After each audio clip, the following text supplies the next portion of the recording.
Welcome, ladies and gentlemen, boys and girls, to another exciting episode of the Vash Sky ParkCast. My name is Vash Sky. I'm going to be your host of today's amazing ceremonies. And wow, we have so many stories to get through. It's insane what's going on in the world of theme parks right there. Hopefully you enjoyed that park place that we just had. Very interesting topics indeed. Some of those will be repeats, but I think a lot of these will be new and fresh to you, and we hope to cover them the best we possibly can here. But thank you so much for joining me here. This is absolutely fantastic, and boy, the support is just incredible. We've got so much to go to represent here. Just absolutely stunning. I just want to go ahead and say thank you to each and every one of you out there. Super cool. We have Juliet out there with the £5 sterling evening Vash Sky ParkCast and Skyliners. Thank you so much for coming on in here and laying that down. Very much appreciate that.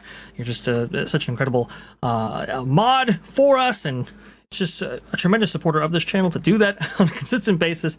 Thank you so much for that. And not to be outdone right there, Juliet also gifted somebody a Sky Watcher gifted membership right there. Very cool. So we have Rockefeller Plaza right there.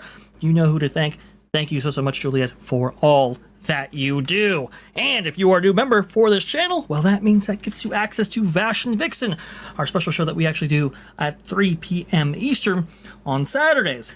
Now, I will say this last show I thought was pretty top-notch right there. If you guys love Carousel of Progress, we go over the entire history of it from its origins as Edison Square back in 1955 all the way through to the 1964-65 World's Fair, Disneyland, Walt Disney World, all those editions and more. Definitely check out, now that you have your membership right there, that previous coverage, and make sure you stop by for Vash and Vixen when it's on Saturdays at 3 p.m. Just a Dutchie, though, she's no stranger to that show right there, coming on in big time with the €6. Did I not send a $2 super chat last week to congratulate you on 6K subscribers? You did, and I thought we actually mentioned that. I do apologize if we missed you, Just Dutchie. I very much appreciate you, and thank you so much for coming on in and congratulating us on 6K. Actually, I just looked at the numbers right now. Pretty close to 7, which is pretty insane. It is crazy how many people are discovering our show, discovering this great content that we actually provide, and saying, you know what, I want to go ahead and be a part of that. Thank you so much to you Skyliners, you Sky Watchers. You make this very thing possible. And thank you, Just a Dutchie, because, well, that was enough. €22. Thank you so much. That is awesome. Unless my eyes are deceiving me, the counter is now over 7K. That means you have gained 1,000 new subscribers in a week. I know. That's why I'm kind of like, oh my god, like that's a lot. That's a lot of growth in such a short period of time right there. I think it's what 7.04 is what I'm looking at right now. That is insane. I mean, people are really discovering us. You know, we're trying to put ourselves out there and trying to put ourselves in front of people. And it seems to be working out. It seems to be resonating with a lot of the fans out there, the community, the people who are interested in this kind of content. I just want to go ahead and say thank you to all of you, not just the people who have joined recently, which big hearty thank you to that, but also to people who have stuck by us and said, hey, you know what? Your subscription or your membership was worth it. Thank you. Let's see here. This is insane and amazing. It is absolutely mind-blowing, so well-deserved. Sir Vash Sky, well, it is mind-blowing to me because, when I started this whole thing, started going on YouTube at all, it was like, hey, it'd be so great if we could have at least 10 people looking at our stuff. That would be phenomenal. And now it's like, hey, you're on to 7K. Crazy stuff. It's awesome, and we're going to be putting out more content for you guys as well to really provide you that thank you I'm internally touched by all the outreach and support and everything like that. So I want to go ahead and earn that subscription, earn that membership every single day, every single show that we actually do. So thank you so much for that, and thank you, Just Dutchie. You've been extremely supportive, not just Vash Sky ParkCast, but that Park Place and Pro and so many of us. I I'm with Marvin and saying you're one of my favorites for sure. Let's see here. But not to be outdone, we have Tom F coming on in here. Remember, for 2 months, it's a 2-month party. Bring the metal, indeed. And in 2 months, wow, a lot of things do happen. By the way, Tom F providing us great music for us at the top of the show right there. Want to go ahead and give a big thank you to him. He's behind all of that, folks. I will say, a lot of people have been asking, like, hey, is it, you playing? That's all Tom right there. So thank you so much, Tom, for doing that for us. Woo, buddy.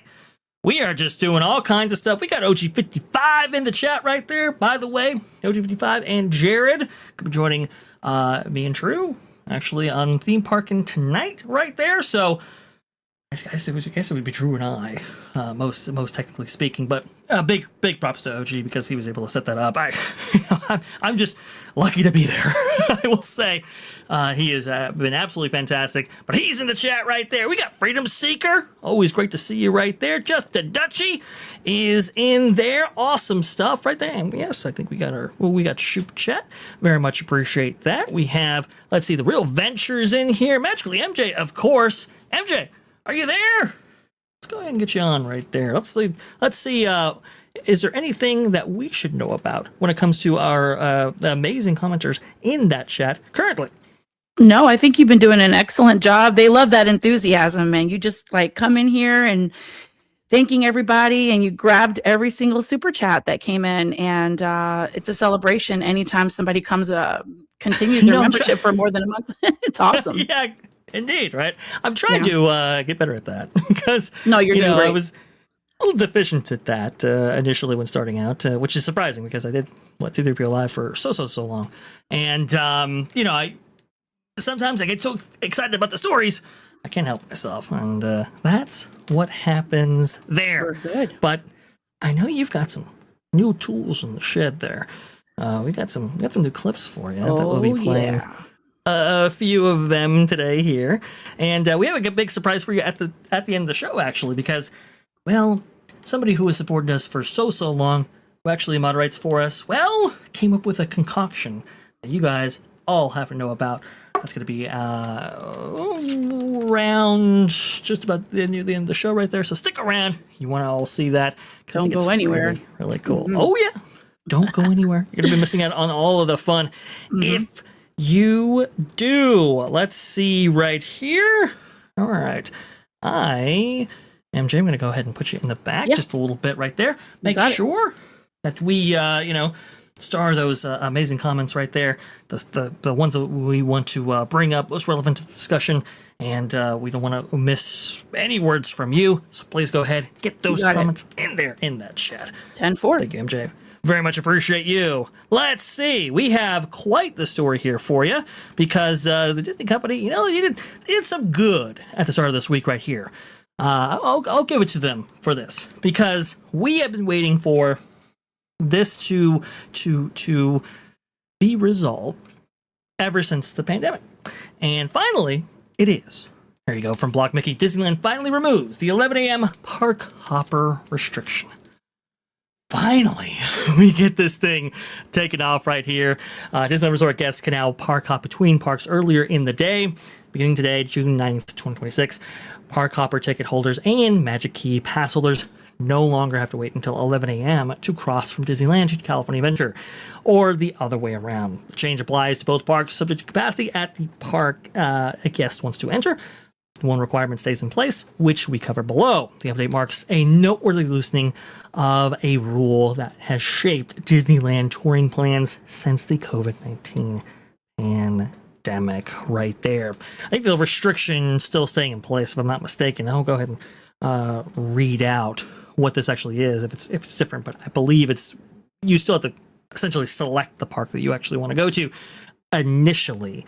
And obviously, there's subject to capacity there, which is why this thing was put in place when it first started out, right?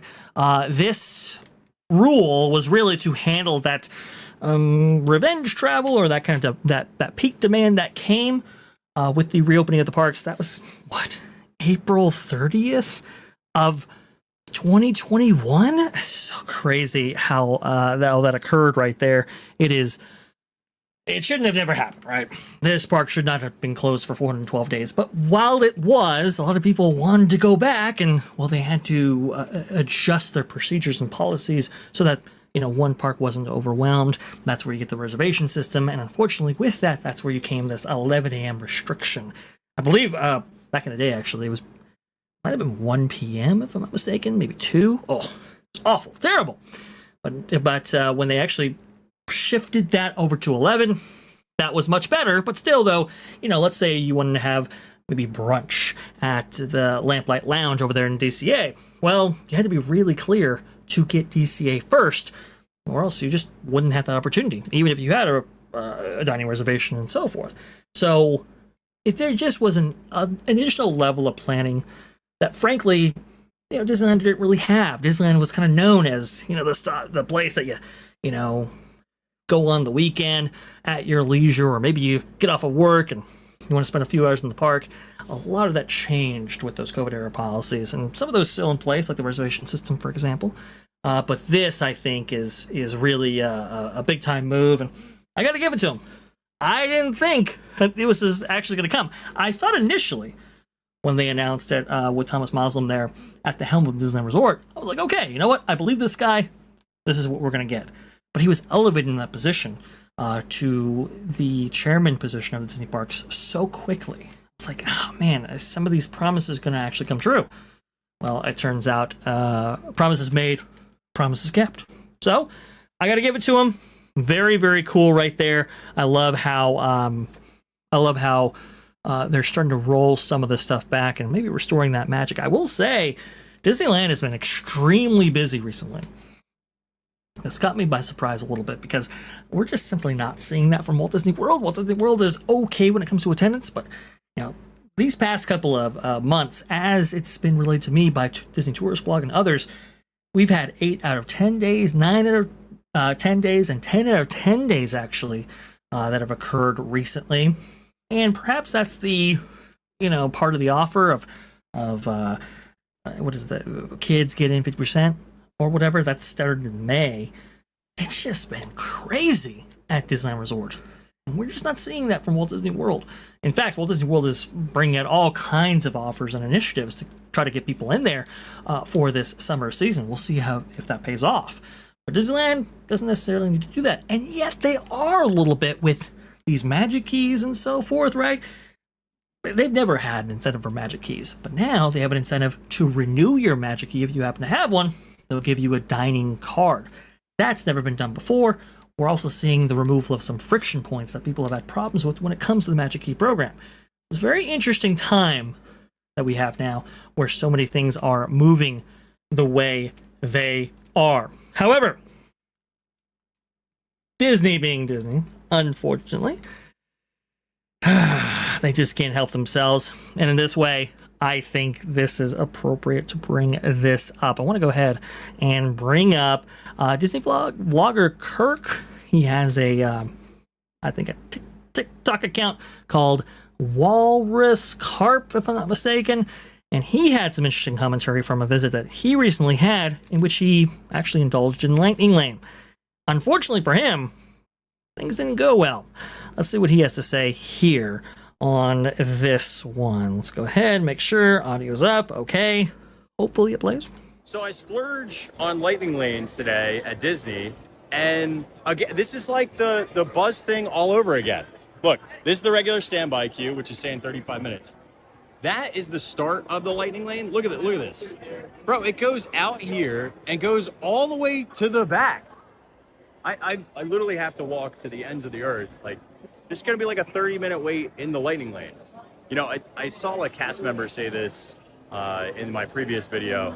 Essentially, if everyone has lightning lane, no one has lightning lane. If everybody's special, no one is. That's the famous line from The Incredibles right there. This is living with the land. Why does living with the land have an overflowing lightning lane? Now, these things happen every once in a while when it comes to attractions like Rise of Resistance, right? Rise of Resistance, it'll go down probably once a day on average. And when it does, you have those lightning lanes that were previously good for that time that now have to be fulfilled sometime in the day. And usually that means that people have been kind of, around that area and kind of waiting for it to come back up. And so when it does, people rush to that. That's where you get those long backups of Lightning Lane. We see this with Radio Springs Racers over there at DCA, and I'm sure Disneyland has its own assemblage of attractions that do this regularly. But living with the land is not something that breaks down all that often. So why do you have so many people in this Lightning Lane? Let's see how bad the problem is, actually. Yeah, this is it. Welcome to Living with the Land, which is a ride who should never have this many people with a lightning lane, but because it's a stupid tier 2, we're now parked in literally the office alley in the background, which is just so frustrating. Look, they have this is how old school this is. They have telephones. Remember those folks? So I don't know what's going on, the whole lightning lane system, but it is visibly broken the last couple of days. I don't know. You tell me, but is this where I should be standing to get on the lightning lane for Living with the Land? That's where you're standing now, unfortunately. It's so weird, right? I mean, Living with the Land commanding this kind of return for Lightning Lane. It just doesn't make any sense unless they're overselling it. And the commentary coming off of this video when it was actually published in various groups and message forums was, are they necessarily overselling Lightning Lane? And to that, I say the better question would be, why wouldn't they? Quite frankly, what's to stop them from overselling it? Especially when you have so many things within the parks that are being budget cut. And I mean, they're substituting mashed potatoes and gravy for rice at some of their fine dining establishments at Disneyland. To me, that doesn't say that they're in a great financial way. To me, that says, oh, you're not doing so well. And when you have a Mandalorian and Grogu lose potentially hundreds of millions of dollars at the box office, where does that revenue come from? Where do you make up that shortfall? I think we're looking at it. I think we're looking at the parks, and this is one of the ways they do that. And it's really sad to see the parks engage in this practice, even still today. People will say, oh, well, that's just a relic of the Chapek era. Then why is it still going on? Why is it still happening? People want to be on this. They want to look at the company and say, oh, it's changed since the Chapek era. The Chapek mindset has gone away. Josh Yamaro's so much better. I don't necessarily think I've seen that. Some of the projects recently, like Muppets, for example, Animation Courtyard, not too bad. But I need to see more. I need to see a lot more before believing that things have changed for the better.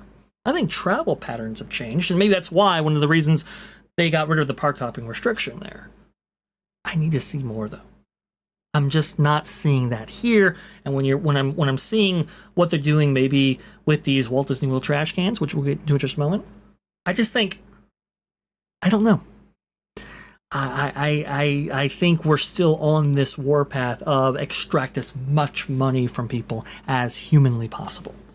Because if we weren't, maybe we would see a meaningful change to the Lightning Lane system in which Living with the Land doesn't have a 30-minute return time, right? A queue for its Lightning Lane return.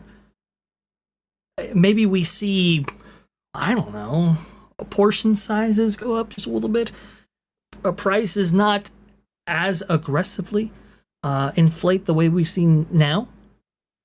Maybe we see a little bit of change there. We just haven't seen that yet. And by the way, John Magarani makes a good point. Josh D'Amaro was there for the entire Chapek era. Now maybe he was hamstrung, possibly. It could have perhaps happened. I don't know. And yeah, you're right. You know what? It very well could be worse. That's indeed true. There's no question about that. But for as much money as is being spent on these parks, do we deserve worse? That's the thing. I don't think we do. And maybe the company is recognizing that. I mean, certainly Vegas has. which, by the way, is one of the biggest competitors for Disneyland out there in the West Coast. Maybe Disney has woken up to some of this stuff, which is why we're seeing some of this stuff roll back. But, I think we should expect more. We should see more. I don't know. It's not so good. Never want to see 30-minute return queue lines for Lightning Lane, for Living with the Land. That's crazy. That's insane. Honestly, it's not acceptable for Rise of Resistance or at Radio Springs Racers, but at least you can say, okay, well, this attraction went down for a period of time. Okay, yeah, you're going to have multiple hours worth of Lightning Lanes that you have to fulfill. No. Now, Universal, on the other hand, because I saw Universal actually come up in the chat, Universal took the tact of, hey, you know what? We had Express on Hagrid's Magical Creature Motorbike Adventure. Let's go ahead and take that off. It's a big deal. A lot of people bought into that just for that attraction. But they recognized, you know what, this wasn't a great service for the people who bought into this, and it wasn't a great service for the people who were waiting in the standby. I'm going to go ahead and take it off. To me, that's customer focused. To me, that's understanding your product and what your guests are experiencing and going through. It's a pretty risky thing too, right? Because there's gonna be major pushback to a decision like that. But it's a decision that they made because I think they felt they had to. More than that, though, they were in that culture, that mindset, in which they were going to put the customer or guest first. Remember, it's culture, not code. We say in IT all the time. It all stems from your culture. If your culture's not right, it doesn't matter what kind of code that you might have as providing safeguards. Similarly, what's to restrain them from overselling Lightning Lane? My question originally posed before. There really isn't anything. In fact, there's a lot of forces that say that, hey, you have to, leverage this product more than you are right now.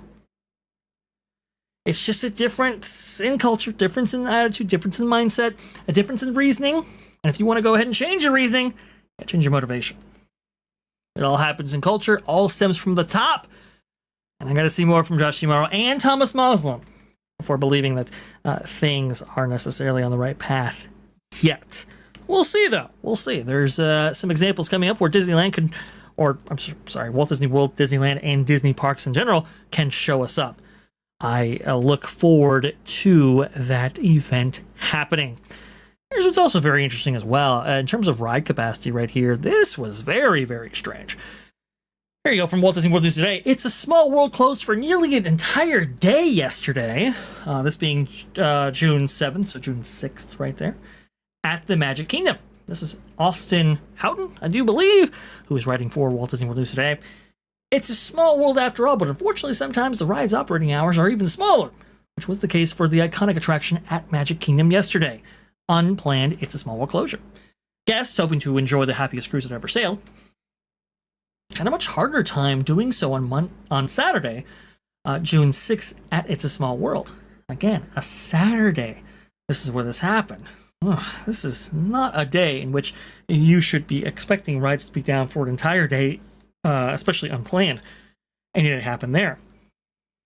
According to the tracked wait times from Saturday, June 6th, It's a Small World opened the day with a short posted wait, rising from 5 minutes at 9 a.m. to 10 minutes at 10 a.m.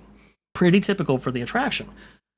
By 11 a.m., however, the Fantasyland boat ride was listed as temporarily closed. The closure continued hour after hour throughout that afternoon and evening. The attraction was still listed as temporarily closed at 8 p.m., meaning the ride was unavailable for roughly 10 consecutive hours during regular park operations. Magic Kingdom was open from 9 a.m. to 11 p.m. on June 6th, with early entry beginning at 8:30 a.m. Closure of It's a Small World was not listed as a scheduled refurbishment, and Disney has not announced a long-term closure for the Classic Fantasyland attraction as of yet. Temporary ride closures are common at Walt Disney World, but closing lasting most of the operating day is more noteworthy, especially for a high-capacity attraction that typically helps absorb Fantasyland crowds. And it's so true. It's quite astounding that this would happen. Now, normally, maybe I wouldn't bring this up. But we aren't so far removed from this actually happening to another attraction, actually, just next door. That being the Haunted Mansion at Walt Disney World. People will remember the story. May 8th, 2026 is when this was updated, but it was originally published May 3rd, 2026. Lauren Streckner has this. With all the attention centered on the reopening of Big Thunder Mountain Railroad, the Haunted Mansion at Magic Kingdom has quietly closed since yesterday with no reason given and no reopening date currently known. Back when this story was actually published, it was closed for the entire weekend. And it did open, I believe, on the Monday or Tuesday afterwards, but it was very strange how you had this attraction closed, unannounced, unplanned, and all of that. I'm going to go ahead and bring in MJ here because obviously you have some amazing comments here, but I want to go ahead and pick her brain for just a moment on this particular topic right here. MJ, are you there? I am here. Absolutely. What does Haunted Mansion, Small World have in common? Oof. What do they have in common? Well, I'm trying to think about the amount of people they can get boarded on those boats, and it's a small world. And then the dune buggies, it's just a continuous Omnimover. Yes, but one is water, one is obviously dry. So I'm just trying to think of the best way to word it. But they typically don't come to a halt for that long. I mean, Haunted Mansion has the same mechanisms that over at Dark Universe has. So the Forbidden Journey as well, and it's like those it's kind of continuous loading platform. You mean? Correct, and that only comes to a halt when there's a person with an accessibility mobility matter. They have to stop it so they can get them in the ride vehicle, or technical issues, one or the other. And Finding Nemo, the same. I'm trying to think of all of them in Epcot, Finding Nemo as well. And yeah, I mean, they're not supposed to, there's a very little wait time for both of these attractions. They're supposed to be basically a 15-minute, 20 at most. Well, they are both people eaters. There's no question about that. So the analysis is very astute. I was looking more, though, at where their physical locations are. They're right next door to what's going on at the Rivers of America with the Villains Land and Cars Land constructions.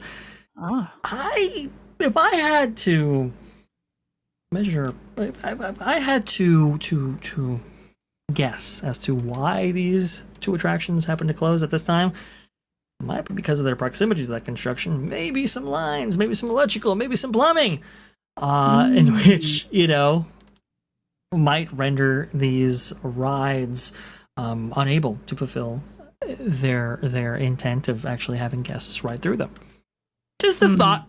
Just saying. I have seen this before, by the way, with when the Submarine Voyage back in the day. This was like 2006, I guess, when that was being redone for the modern incarnation of it, that being Finding Nemo Submarine Voyage at Disneyland.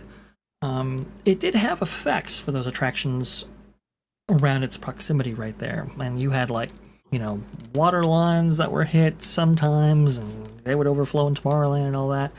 I just wonder if that construction right there is maybe getting to these attractions, which is why you're having these unplanned downtimes for so long. It might be. I'm just saying. They do have that in common, but it's no good to have two people. They're still working on the courtyard over at the Haunted Mansion. Is that the reason why they have that scrim area there? Yeah, I'm just wondering. They haven't even given an ETA when that's going to be completed. There's no talk about that. Very strange. There's no talk about it. No talk about it. A lot of that scrim is still there, relocated somewhat differently right there. A lot of the trees surrounding that have been removed in preparation for this Villains Land and Cars Land stuff. What I'm speculating is that maybe the bulk of the queue actually get moved in order to allow for more room for that Cars Land area right there. I don't know that for a fact, but it kind of seems to me that they're kind of reshuffling things. Just very, very strange. Unfortunately, we'll have to live with probably more of these problems until this land clearing and footers are down, and some of this construction keeps moving along right here. But Well, let's just be quite frank. I mean, the rivers of America, nothing has. I mean, that's been in place since the Magic Kingdom was built. So that area there is not. It has never been intended to become a land with attractions. that's a So good point right there. I mean, And there's a lot. I'm thinking about. My brain is just going crazy because you got also in Frontierland. We just had the reopening of Big Thunder Mountain Railroad. They were having some technical issues, and now they seem to be doing much better.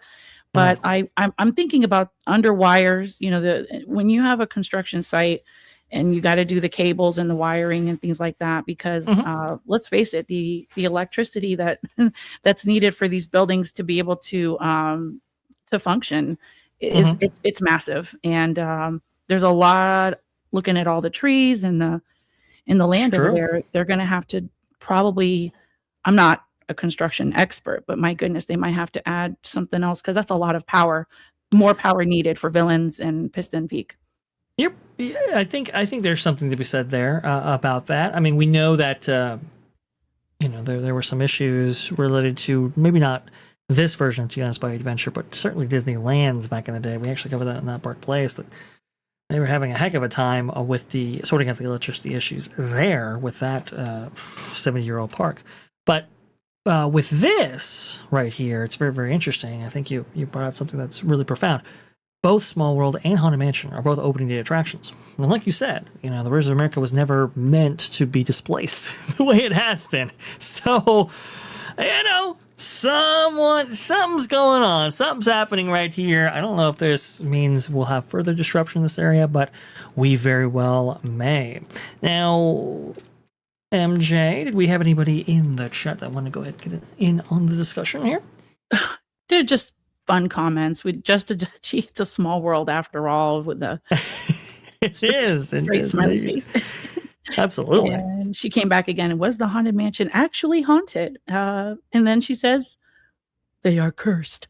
Yeah, I mean, let's face it, since they rethemed Splash Mountain to Tiana's Bayou Adventure, that whole ride just does not function. And there's the 1000 haunt is out there cursing this whole area. It was like, what's happening? Walt's turning in his grave. I don't know what's going on here, but it's not good. It's not good. It's not good. This might be like an old Indian burial ground or something, which was the old story for Big Thunder Mountain Railroad. When they take the water out, the water comes back in and all this kind of stuff. I hope that these additions are great. They're fantastic. They're awesome. And they're worth removing such an important part of Magic Kingdom. I just don't know. Yeah, rogue attractions like the Curse of the Bambino. That's very much the case right there. It's very, very similar. It might be. It really we'll is. See. It really is.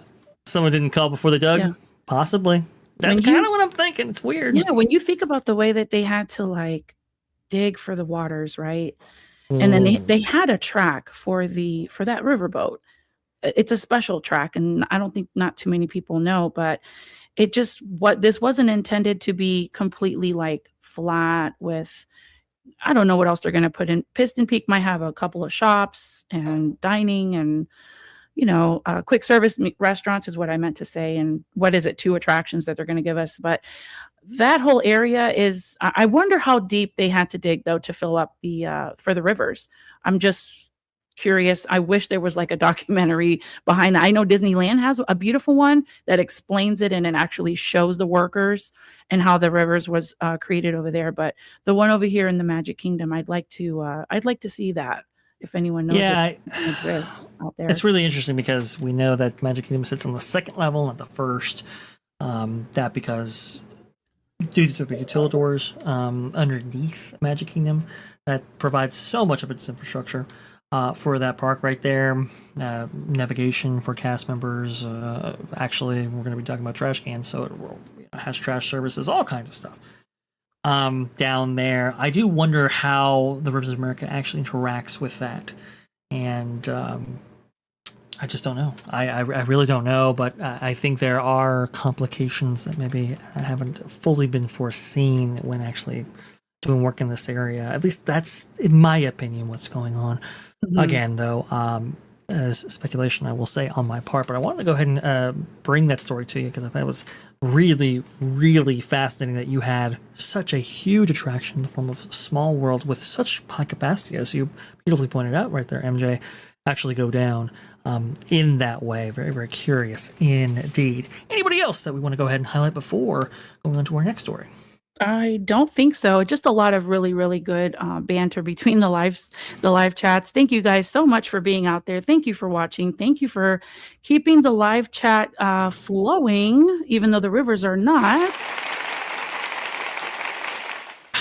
And there you have it. Indeed, right Yeah. there. Indeed. You know what? It's kind of funny. We were talking about the cost of lightning lanes, everything like that, and the cost of entry for these places. Mhm. Should have played probably one of our new clips here. And we can charge anything we want. This park was not built to cater only for the super rich. What, we'll have a coupon day or something. That's so beautifully done. It's just so perfectly fitting. I wanted to do that a couple of times, but you know, when you are performing and doing your thing, Vash, I wonder, I'm like, yes, no, maybe he's making a point. No. I'm going to hold off.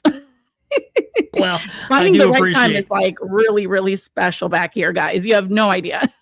timing is everything, and It really I is. do appreciate MJ keeping it on point right there.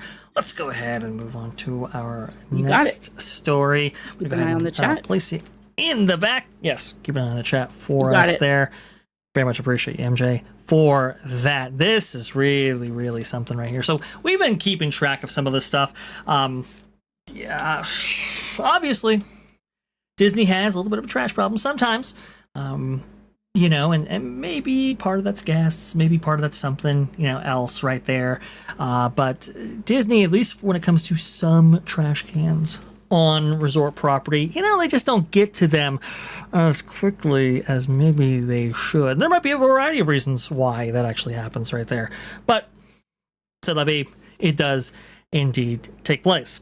Now, what's interesting is that Disney has tried to obviously staff up for custodial positions and so forth, but you know, in terms of the pay, they're not all about giving those custodial cast members maybe as much pay as perhaps they want, and so it can get a little challenging filling those positions. But maybe the company has a way of solving that, one that I was very surprised to actually see.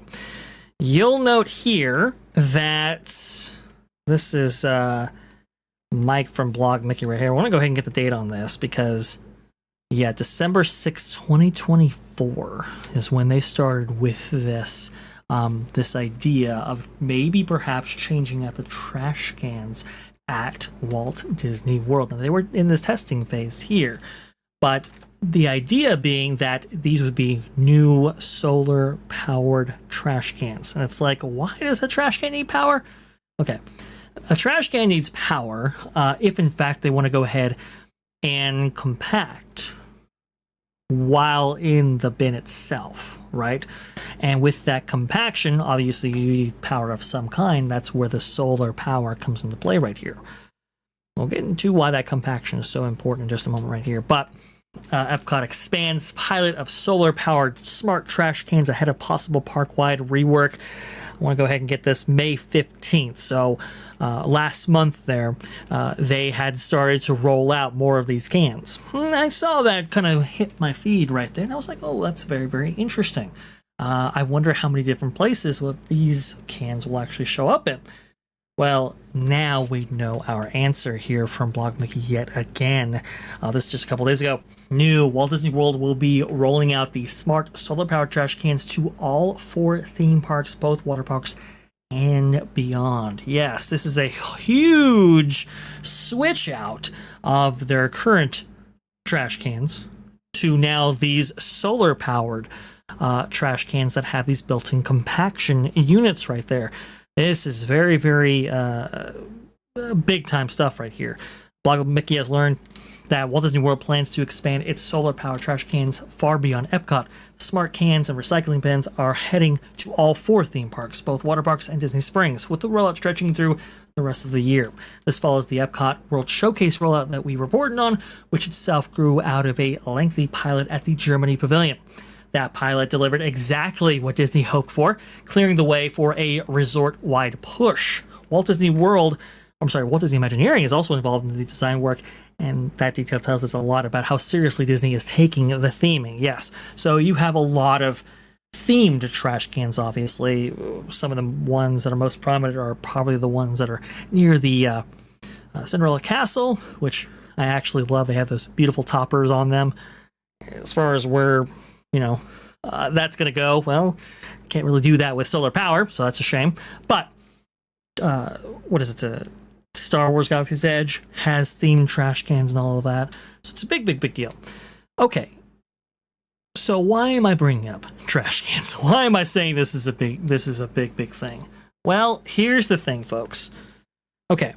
These solar powered trash cans. For one, they have these curved domes on the top of them, which is noteworthy because, some people, that's where they like to dine. As crazy as it sounds. So, for one, if you're in Epcot or whatever, you're about to lose a little bit of dining space if you do like to indulge in the foods and everything on those trash cans. So, that's not good, at least for those who want to do that. But to me, no big deal. This rollout, though, had me thinking. It's like, Disney doesn't do stuff like this out of the kindness of their hearts. This is a big deal to change out so many trash cans at all 4 theme parks, Disney Springs, the 2 water parks, everything like that. I just couldn't really wrap my head around why, in fact, they were actually doing something like this. It's kind of crazy. It's kind of wild. And then it made sense to me. Let's see if I can go ahead and put some B-roll on if I have. Do I? Yes, I sure do. Oh, maybe I do. Is that what I'm thinking of? Let me see. Give me a second. Yes. Wait, what? That shouldn't be the thing. Wait a minute. What is going on right here? Hang on, guys. Hang on. Oh, yeah. Okay. All right, here we go. Sorry about that. I want to go ahead and get this picture of Walt in there for you. Okay. Think about how many cans exist at Walt Disney World, right? So, in one park in Magic Kingdom, because I was looking into this. Now, officially, there's no data as to how many cans actually exist, but the estimate is anywhere between 1,000 to 2,000. It's a lot right there of cans that you might have to switch out in order to go solar and compact. And then you got to factor in the cost of these cans. You see, from these major manufacturers who actually manufacture these cans, they could be anywhere from $1,500 to all the way to $6,500 a piece. Whoa, that's a lot of money when you consider how many cans you have to actually switch out. So let's say at the low end, right, for Magic Kingdom just itself, let's go with 1,000, right? Okay, and then we'll go with the low end as well. Let's say $1,500 per can because, well, obviously Disney probably is getting a group rate discount. Let's say, okay, that's $1.5 million just in trash cans alone at one park. And that's on the low end. This could be $2 million, $3 million, easy. Now you combine that with all of the cans that they need for all these different places. You could be looking at a $10 million switch out, which is why my brain was racking like, why would they do this? Why would they change out so many of these trash cans to these solar-powered compactor trash cans? It doesn't make any sense. Then it dawned on me. It's labor. Disney is spending $10 million now, so they don't have to spend $10 million or whatever they'll need for additional cast members in order to lighten the load when it comes to custodial. When you compact this trash, you lengthen the time that is necessary to actually change out that trash can right there. You see where I'm going here? You could have lighter shifts. You could have less people service more cans. That's what they're doing. It's all to cut down on labor. Now, does this sound like to you a company that is in a great financial position, that they're investing this much in trash cans in order to lighten their load when it comes to labor on the back end for their custodial and cast members? Not to me, it doesn't. And that's really the crux of this whole thing. Lightning on labor, cast members, and all of that. You didn't. Well, of all the cheap, lousy ways to save a buck. It could increase pay, right? You could get more custodians on there. You could employ more people, but this is not the Walt Disney Company of today. This is all about efficiencies. These are all about cutting the costs. Look, Rivers of America was, unfortunately, a victim of this mentality. And now we're seeing it. We're seeing it here. We'll see it in small ways, and we're seeing it in large ways. I think this is one of those ways that they're actually doing it, and nobody's talking about it. Everybody's talking about, oh well, I can't eat on top of them. It's like, whatever. What about the cast members who might be affected by this? Nobody's talking about them, and that's why I'm talking about this to you guys right here. Because no matter the story, no matter how small, no matter how gross, I want to go ahead and cover it for you. MJ, I want to go ahead and bring you on to get your thoughts on this. Am I just going crazy? Is this just uncouth of me to bring this all up? Or is there something to this? Please, MJ, set me straight here. No, you have to bring it up because it's practically a way of life for the a certain crowd of people, and they're called Disney adults. The Disney adults have really turned the garbage cans around the theme parks at, I'm not sure about Disneyland, but Walt Disney World Resort specifically, into such a craze that like you could purchase mini Disney trash cans and put them on your desk for your office. You can fill them up with candy. I mean, I can't even begin to explain it. Yes, it's gross. A lot of people eat on top of the trash cans. Either they don't want to make their way to go find a table and chairs somewhere nearby, or there might not be a set of table and chairs nearby. But you're not exaggerating on bringing this up. This is actually a must topic. Well, it's interesting because it's part of the culture, right? I mean, Walt himself would leave no stone unturned when it came to the creation of his Disneyland back in 55, right? And one of those ways was because, like, Knott's Berry Farm, which still has these, they basically just have bins, right? These open air bins. And he's like, well, you don't really want to see that trash. You really don't want to smell that trash. So could we come up with a new way of doing things? And that's when they came up with the kind of secure style of trash bin, where you have like the lid in the front end, right, where you actually put your trash actually through. It's covered completely.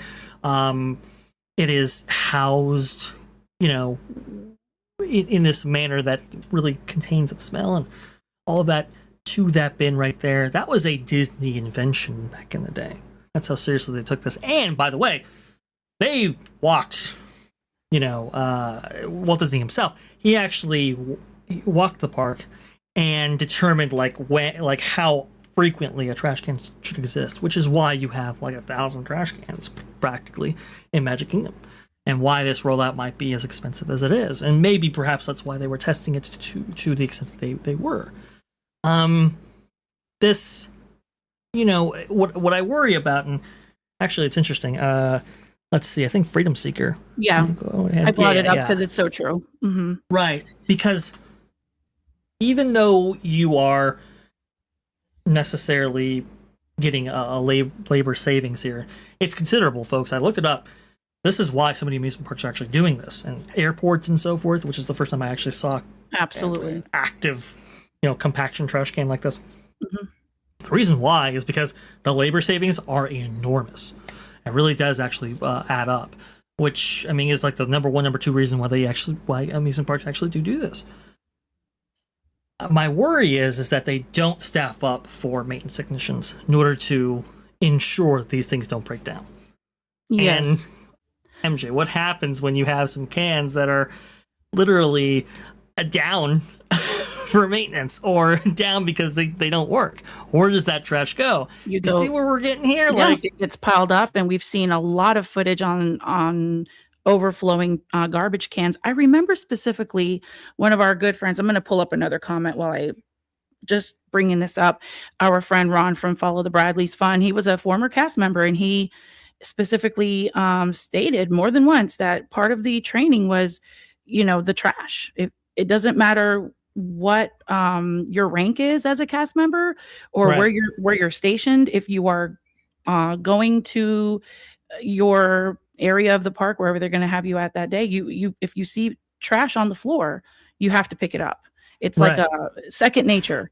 So yeah, it's one of the top rules that you have to follow. Yeah, exactly. And I remember even watching a few documentaries and how adamant Walt was about having a super duper clean park. I think I have it posted on my Instagram how I believe between him and his wife, they were having a discussion. She's like, why do you want to open a theme park? They're disgusting. They're dirty. He's like, that's the thing. Mine wouldn't be.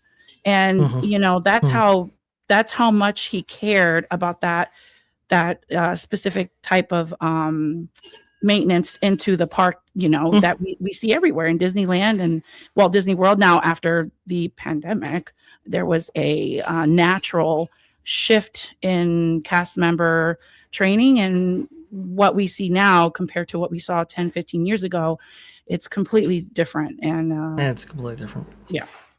Absolutely. And it's really sad. Spirit 22 here. Disney blows all the stupid money on movies and no one wants or likes, and then raises the park prices to cover more stupidity.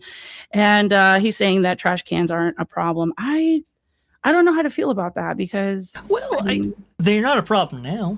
But remember, these warranties that exist for these compaction trash cans only last for about 5 and 10 years. What happens then? Right. We've seen so much maintenance at the parks slide to the wayside, and I got pun unintended there, but I guess it worked out. It's I look at it and I go, okay, obviously there's going to be some efficiencies here. I guess PhotoPass, that's been one that they've been really looking at for a long time now, and reducing the amount of PhotoPass cast members that are actually there. Custodial, they still have problems, and they've had problems ever since the pandemic in terms of getting people on board and everything like that. So I just look at it and I go, what further efficiencies are we necessarily going to be looking at, and what are the unintended consequences of them? Look, it's a small story. It is. But a clean park is one of the foundational principles that Walt has set aside for Disneyland. And, when you do something like this, what happens when these cans do go down? Because if it moves, it wears, and if it wears, it fails. Eventually, you're going to have to get to a point where these things have to be serviced. What does that look like? We don't know. To your point, we have, to your point, Vash, that's why I brought this up, Freedom Seeker. He said, who wants to bet that these won't work right and will be a maintenance nightmare? So that's exactly what you're talking about. Right. Yeah. That's my worry. Yeah. Because I've already seen it in airports.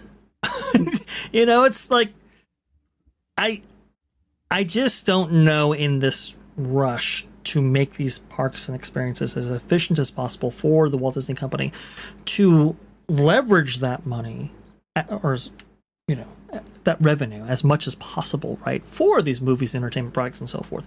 What are the consequences? So that's just kind of what I'm looking at right there. Like, I might be totally off on this, and maybe it's a little bit small in the grand scheme of things. But listen, when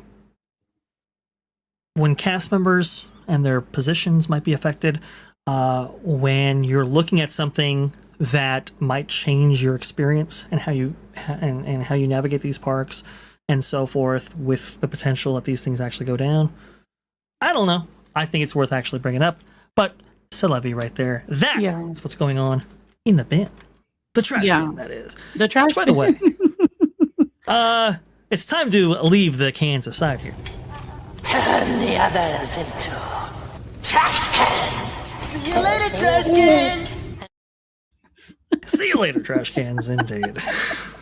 Hopefully you guys There's like just that. there's so many good comments in the chat. I am like, my head is spinning, but holy cow. So what year are these? Are they're already rolling out, Vash, or they're going to be rolling Yeah, out? they're rolling out. Blog Mickey had the update yesterday, I do believe. That said that they were going to be moving on this, and this has been in the works since I guess 2024. So it's been in the works for a while right here. We're seeing this at major stadiums, complexes, and all of that. And we had a change in management for the parks, no? Recently. We did. So Absolutely. here's the deal. question. Who on the board? Buddy Hepburn here. Who on the board has stock in solar powered trash can? That's why I brought this up, because you know what? I can't help it. Can't help it. Former HOA manager here. I'm like thinking about it. I'm like, well, when there's usually a change on the board, it's because there's an interest here. Who knows? I have no idea, but this is a great point by Buddy Hepburn. Thank you so much for this. Absolutely. Fantastic point right there. I love that. It is one of those things when you spend $10 million potentially on trash cans. Well, that's quite a big investment. And look, the company, right? They spent $10 to $20 million to redo the entrance of Disneyland to put in those facial recognition scanners, right? And well, that caught the mainstream press, like Los Angeles Times, for instance, and actually amounted in a class action lawsuit that is currently making its way to the legal rounds, just simply based on the fact of that investment into efficiencies and eliminating maybe cast member positions at the front gates. Wow. These things have consequences. These things start out small and then they actually get bigger and bigger right here. And so this is my attempt in perhaps highlighting something and an aspect of it that maybe people didn't actually think about. So that's what I'm trying to do right here. But we must move on, MJ, because we have to actually visit the circle of life as it exists in Petty. Ah, yes. Yes, indeed. Don't worry, I'll have you on for additional commentary right here. I'm going to go ahead and put you in the back just for a moment. That way you can go ahead and keep track of all the amazing people that have come in to share their comments. All right, let's go ahead and do this right now. Here we go from Drew Smith. Drew, the Disney dude. We love Drew. Awesome stuff right here. Disney shared an up-close look at one of the scenes for the Lion King attraction coming to Disneyland Paris. Scale model shows how audio-animatronics figures of Simba, Pumbaa, and Timon will be staged in this rainforest scene. See that right there? That's the big key image. I'm looking at this, guys. There's a lot of dead space in this image, which I was surprised that Disney would actually include when showcasing this model right here, because, boy, it gives me some vibes of an attraction that recently opened. What was that attraction again? It's just on the tippy top of my tongue. Oh, yes. Tiana's Bayou Adventure. Oh, I didn't know that we were going to be making that comparison when it came to the Lion King attraction, but c'est la vie, that's where we're here. And, a lot of people have been making those comparisons as well. So it's not just me. But let's go ahead and move on to what Imagineers have to say about this particular attraction. Here we go, folks. Let's see if I can go ahead and put this on. And let's see what they have to say. All right, here we go. Got this. Maximize that. Here we go. There's so much more still in the works at Disney Adventure World. That's right, everybody. We're creating a major new Lion King attraction for Disney Adventure World. It'll feel like you stepped right into that movie. This new area will be beautifully situated on the Grand Lake. We're sourcing also a lot of plants. Okay, so I want to go ahead and highlight this portion of it. That's the grand model that we've seen for years, actually. Disney started this investment program into Disneyland Paris to basically buy as much of the interest into this park as possible. Previously, they were limited because of some French regulations there. And they have, over the years, upped their stake in this park. And I believe it's a little over 90%, if not fully owned by the Walt Disney Company at this point, which is very, very interesting. But once you go ahead and take a look at here on this model, this is the expansion for Disney Adventure World now, previously Walt Disney Studios Paris. But this expansion is Disney obviously wanting to leverage their investment that they've made, this being the park itself. So right after they bought almost a full stake in it, they started showing, okay, look, listen, we're going to reinvent this theme park, this adjacent park that sits next to Disneyland Paris, because I think everybody recognizes that Disneyland Paris itself, pretty good park. Walt Disney Studios, not so much. So they started with this kind of lake concept right here, in which they would have this kind of nighttime show, this lagoon show there. And part of this was Avengers Campus. That was going to be phase 1. Phase 2 was going to be Frozen. That just recently opened, and hey, everybody loves it, and everybody is excited about it.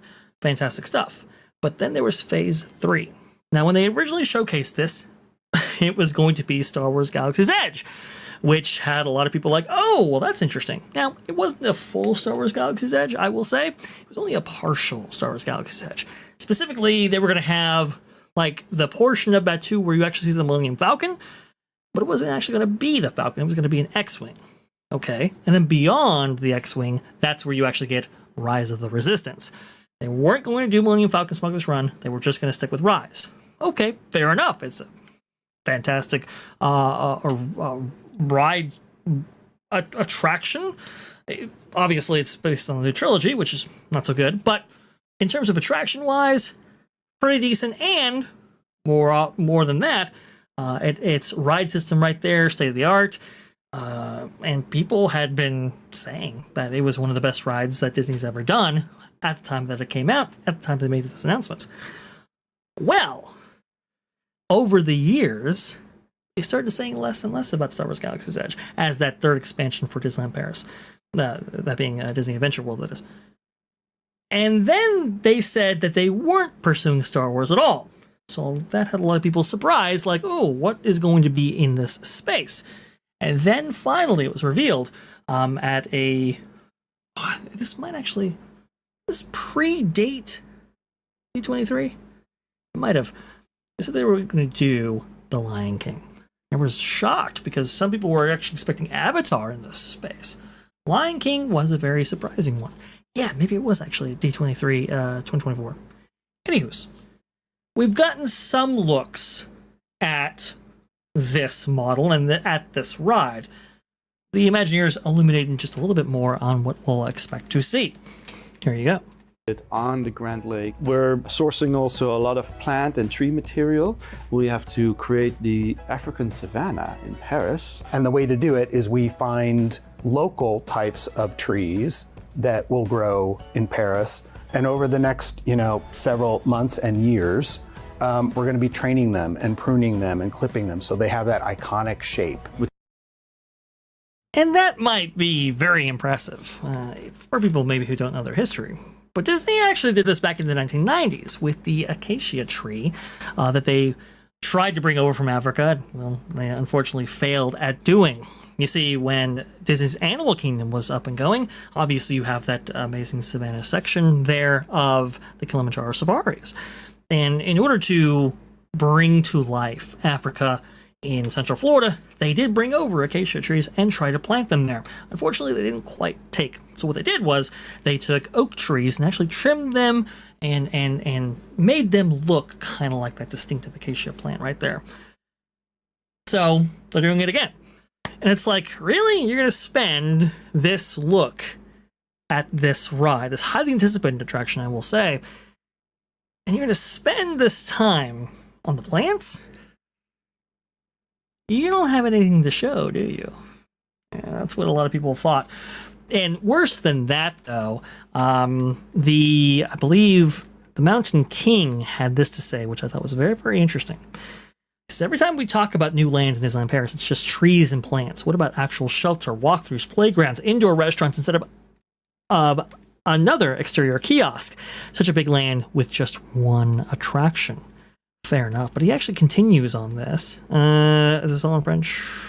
No, I think they did not. Oh, yes. They already canceled all the exterior animals except for Simba and simplified the architecture of the land by making it Adventureland 2.0. This type of AA budget cut wouldn't be surprising. Apparently in the original model, there were all kinds of plants and so forth, and all kinds of, I should say, wildlife, right? All kinds of, like flamingos here, giraffes, and all this stuff that makes it seem like you are walking through Africa. And on the model, as it's been updated, as they've showcased more of it, well, they've cut a lot of that stuff. Not so good right here. That's not great, but we'll go ahead and continue on. The latest in technology, projection effects. Projection effects. Let's go ahead and hear that back. Let's see what he mentions first in this whole thing. Iconic shape. With the latest in technology, projection effects, state-of-the-art audio animatronics, everything will be combined in this attraction. It's going to be amazing. I promise you that when you go on this ride, there will be things that you will look at and say, wow, how did they do that? And there's... Yeah. They mentioned projections first. State-of-the-art animatronics. Well, we've seen their state-of-the-art animatronics before, and it hasn't always worked out. As you can see right there. This is now such a regular occurrence, it's not even news anymore. This is just how Tiana's Bayou Adventure actually runs. So I guess, new trend of Imagineering in which they don't have a lot of maybe simpler audio animatronics. They have just a few of very highly state-of-the-art ones surrounded by foliage or projections and all of that. Well, this continues on with this Lion King attraction. Something that people have been waiting for since, the movie came out in 94?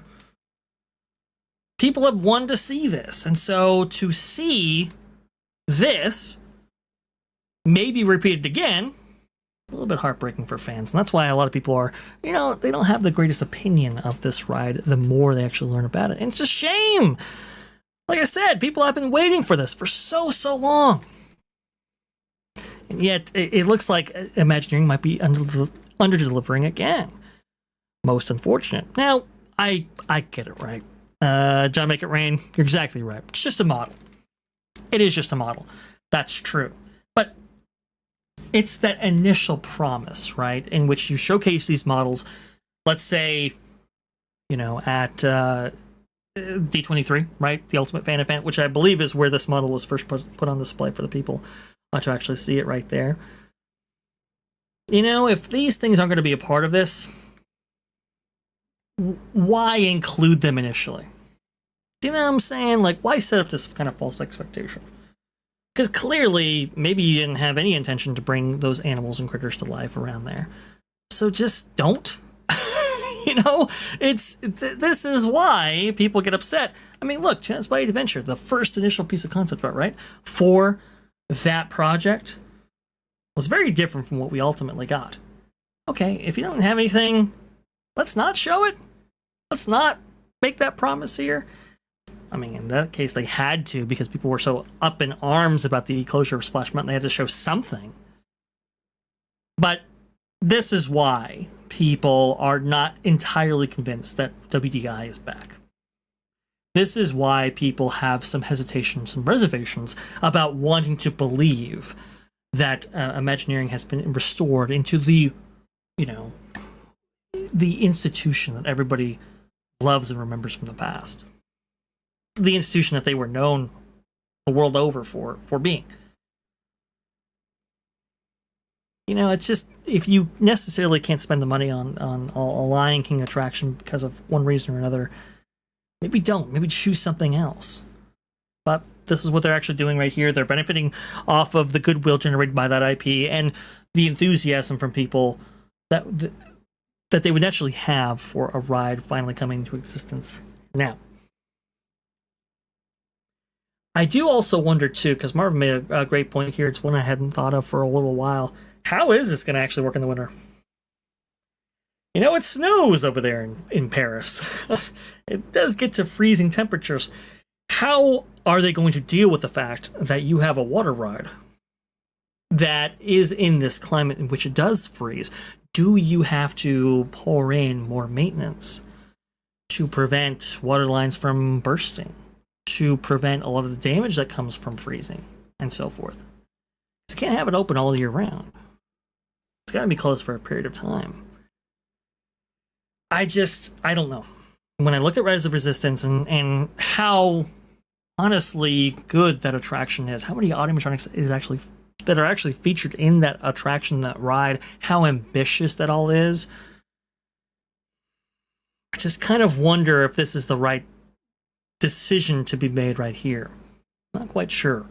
I don't know if I would have necessarily gone with this IP. And if it's just Tiana's Bayou Adventure 2.0, that's going to be really disappointing for a lot of people out there.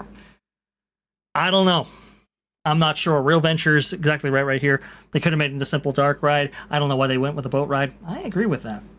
Now, look, I understand of Disney Adventure World, maybe needing another boat ride, I guess, to complement Frozen, and perhaps they wanted a water ride to, get people, cool people off during the summer months. That would be the traditional thinking when it comes to their existing properties in Disneyland and Walt Disney World, in which you have all year round weather, but that's not necessarily the case out there in Paris. I just don't know about this one, folks. The more you see from this, not good. And remember what he said. He said projections, then audio animatronics. That's not good either. Nobody's ever described Pirates of the Caribbean as atmosphere, then audio animatronics. Usually they mention audio animatronics first and foremost because that's the type of attraction that is. When I hear audio animatronics being mentioned second to projections, folks. I don't know. That to me, right there, a red flag for sure. And they keep showing us the same scene, which, by the way, has had its own diminishments. I want to go ahead and show you this, a comparison shot, actually, of how this looks now and how it used to look. So let's see. Yeah, okay. I think this is working right here. Let's go ahead and put that away, put that down, put this on screen here. This is the original concept art that they released. Okay, fair enough. Right here, you got Timon, Pumbaa, and Simba. Okay, and then you have those two butterflies up at the top end right there. Fair enough. You're showcasing this scene, this famous scene from the actual movie, in which, hey, you can eat bugs, and it's like, no, well, you can, and you're gonna, and he eventually does. Okay. But notice the new scene here as illustrated in the model. Now that has been completely restaged. We no longer have Simba there on the left-hand side. We have him on the right side right now, and we have Timon over top Pumbaa. Fine, fair enough. But those bugs maybe have been removed. Perhaps. It's hard to see from this model right here. And that shot of the log right there being elevated, and those two butterflies, those have been removed as well. Are we seeing diminishments in real time? Looks like we are. That's not great. They've only shown one scene, folks. And yet, this may have been value engineered already. I don't know. This does not instill me with faith here. I know a lot of people are excited about this, and that, hey, look, we might have our expectations completely blown. But to wait this whole time to get a Lion King ride, especially this third expansion of Walt Disney Studios Paris, or now Disney Adventure World, the expectation is going to be really, really high. And to get a cheap retheme of Tiana's Bayou Adventure, of all things, gee, I don't know. But Tiana's got more problems, actually, than what was illustrated right there with failing audio animatronics. In fact, her merch, not so good. I want to go ahead and highlight this from Coaster K24. Who sells better? These have been discounted for several months now, and I've yet to see anyone actually buy them or carry them around the park. You can see right here these critters that they have at the Critter Co-op at the end of Tiana's Bayou Adventure. Yeah, they're still there. Maybe not selling as well as these guys. By the way, that's further reinforced by diminishments in not just the critters themselves, but actually in enthusiasm for the merchandise. So this shop right here was supposed to be all Critter Co-op stuff, right? You're supposed to have all Tiana merch in there. This is the one-stop shop for all things Princess and the Frog. And yet, not a lot of Princess and the Frog to be seen here. In fact, they've taken up some shelf space with coloring activities there. Uh-oh. That's not so good. And those racks, they look full. The little merch that they do have there. I don't know. Looks like to me, Disney bought into Tiana. And it hasn't necessarily worked out for them. I am seeing as well, like Euradoras at Disneyland, New Orleans Square. Yeah, there's been some Tiana merch that have been moved to the side for other merch. So on both coasts right here, not doing so well. Maybe I should have stuck with Splash Mountain right there. But hey, you know what? Let's go ahead and make the same mistakes. Oh boy. Not so good, guys. I don't like this one. MJ, what do you feel about this? Am I going too far? Now, why are you showing footage from the animation courtyard areas that parents can sit and color? Oh wait, no. That's the Tiana Bayou Adventure gift shop. Where cast members are handing out coloring pages because there's not enough merch to purchase in the shop. My oh my, what a not so wonderful day.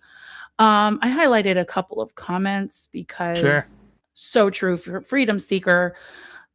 I couldn't believe it. I was like looking at the layout when you were showing the park and over in Disneyland Paris. You could probably literally see. So we're going to have Africa and Arendelle facing each other. Is that what's happening here? Yes. Yeah. Excellent. And that was a sarcastic excellent. He says, so you will be able to see Africa from Arendelle. They need to make it make sense.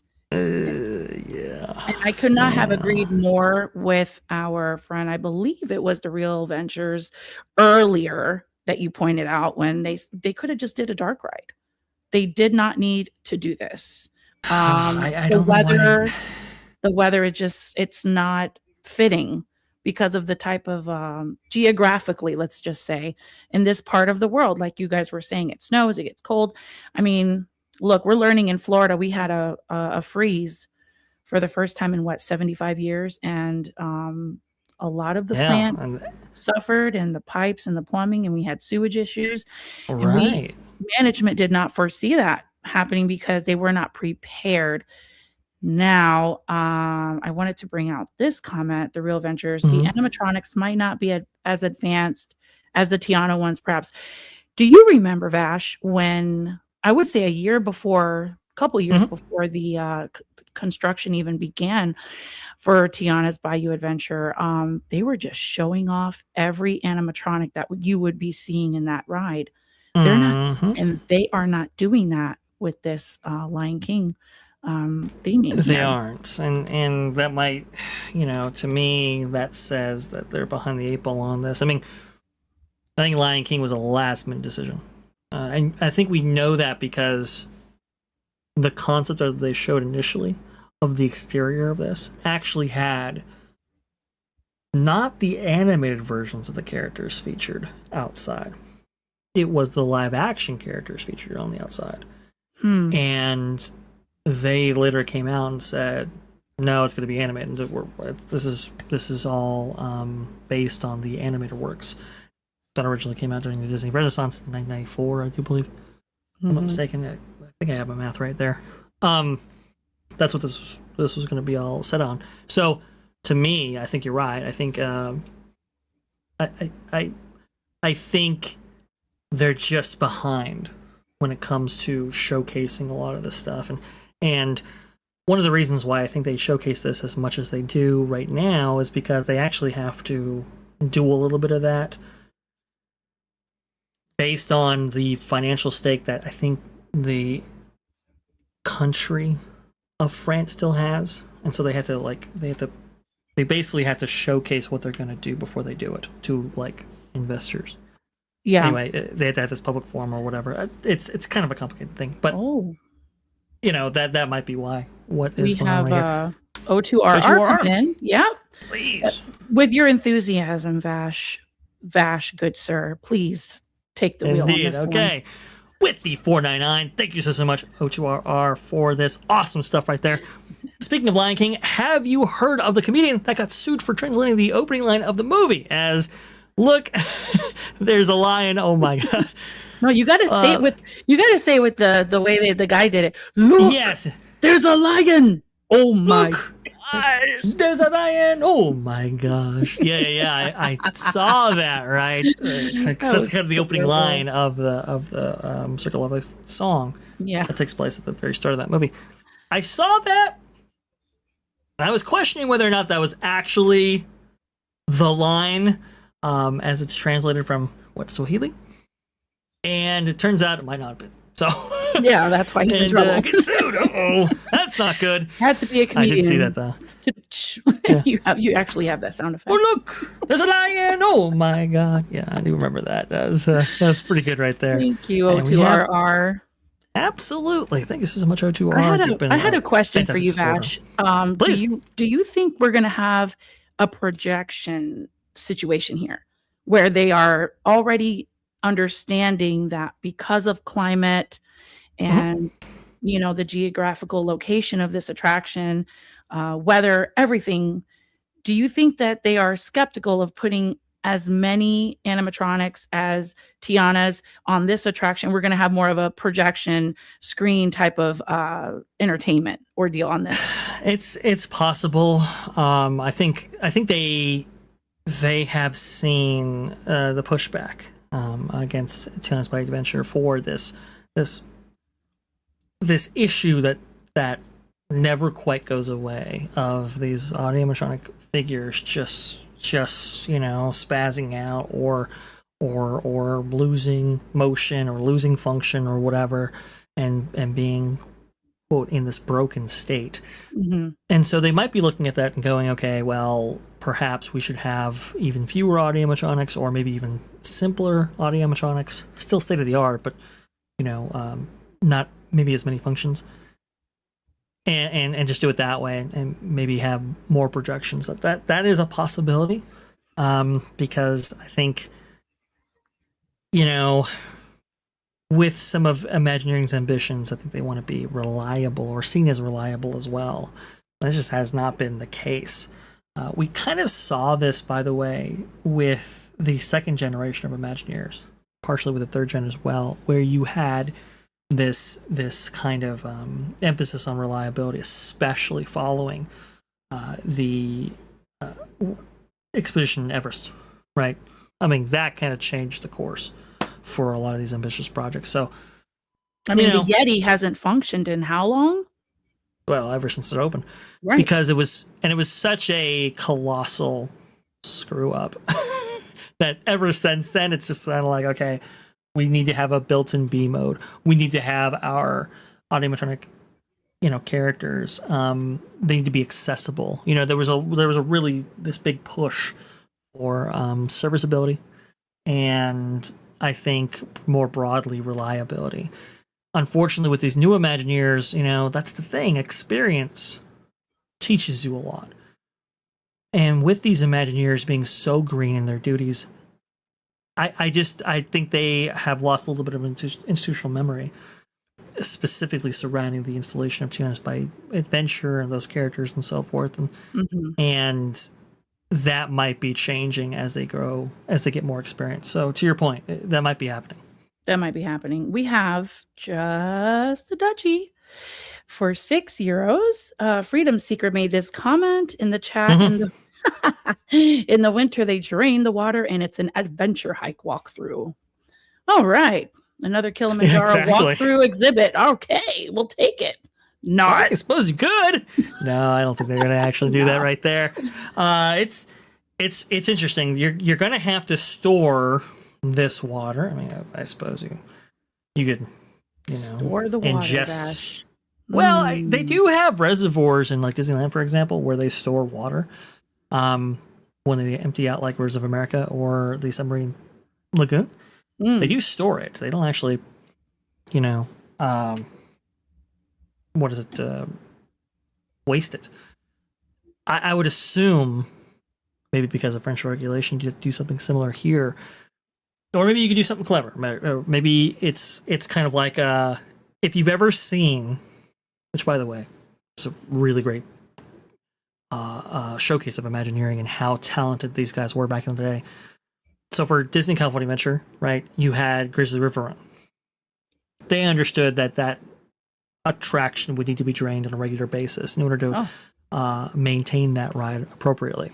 And so the reservoir for that water actually sits in this kind of area between the Golden State and the San Francisco area, now the San Francisco area. Mm-hmm. And literally it's like high tide when the water is drained from it and stored right there. It's part of the theming element for that location. And then when that water's in use, obviously it's low tide. So it's kind of this really kind of cool thing there. Yeah. I think it's pretty awesome. You're going to have to set something like that up here. Now, I don't see where that reservoir is just on the map there. Maybe I was looking at that somewhere. also. I was actually curious for Disneyland Paris, the park, if there was a body of water, a beautiful body of water similar to the one over in Disneyland, California. But I'm not familiar with this park for Disneyland Paris. So there is that lagoon or that lake that sits out in front.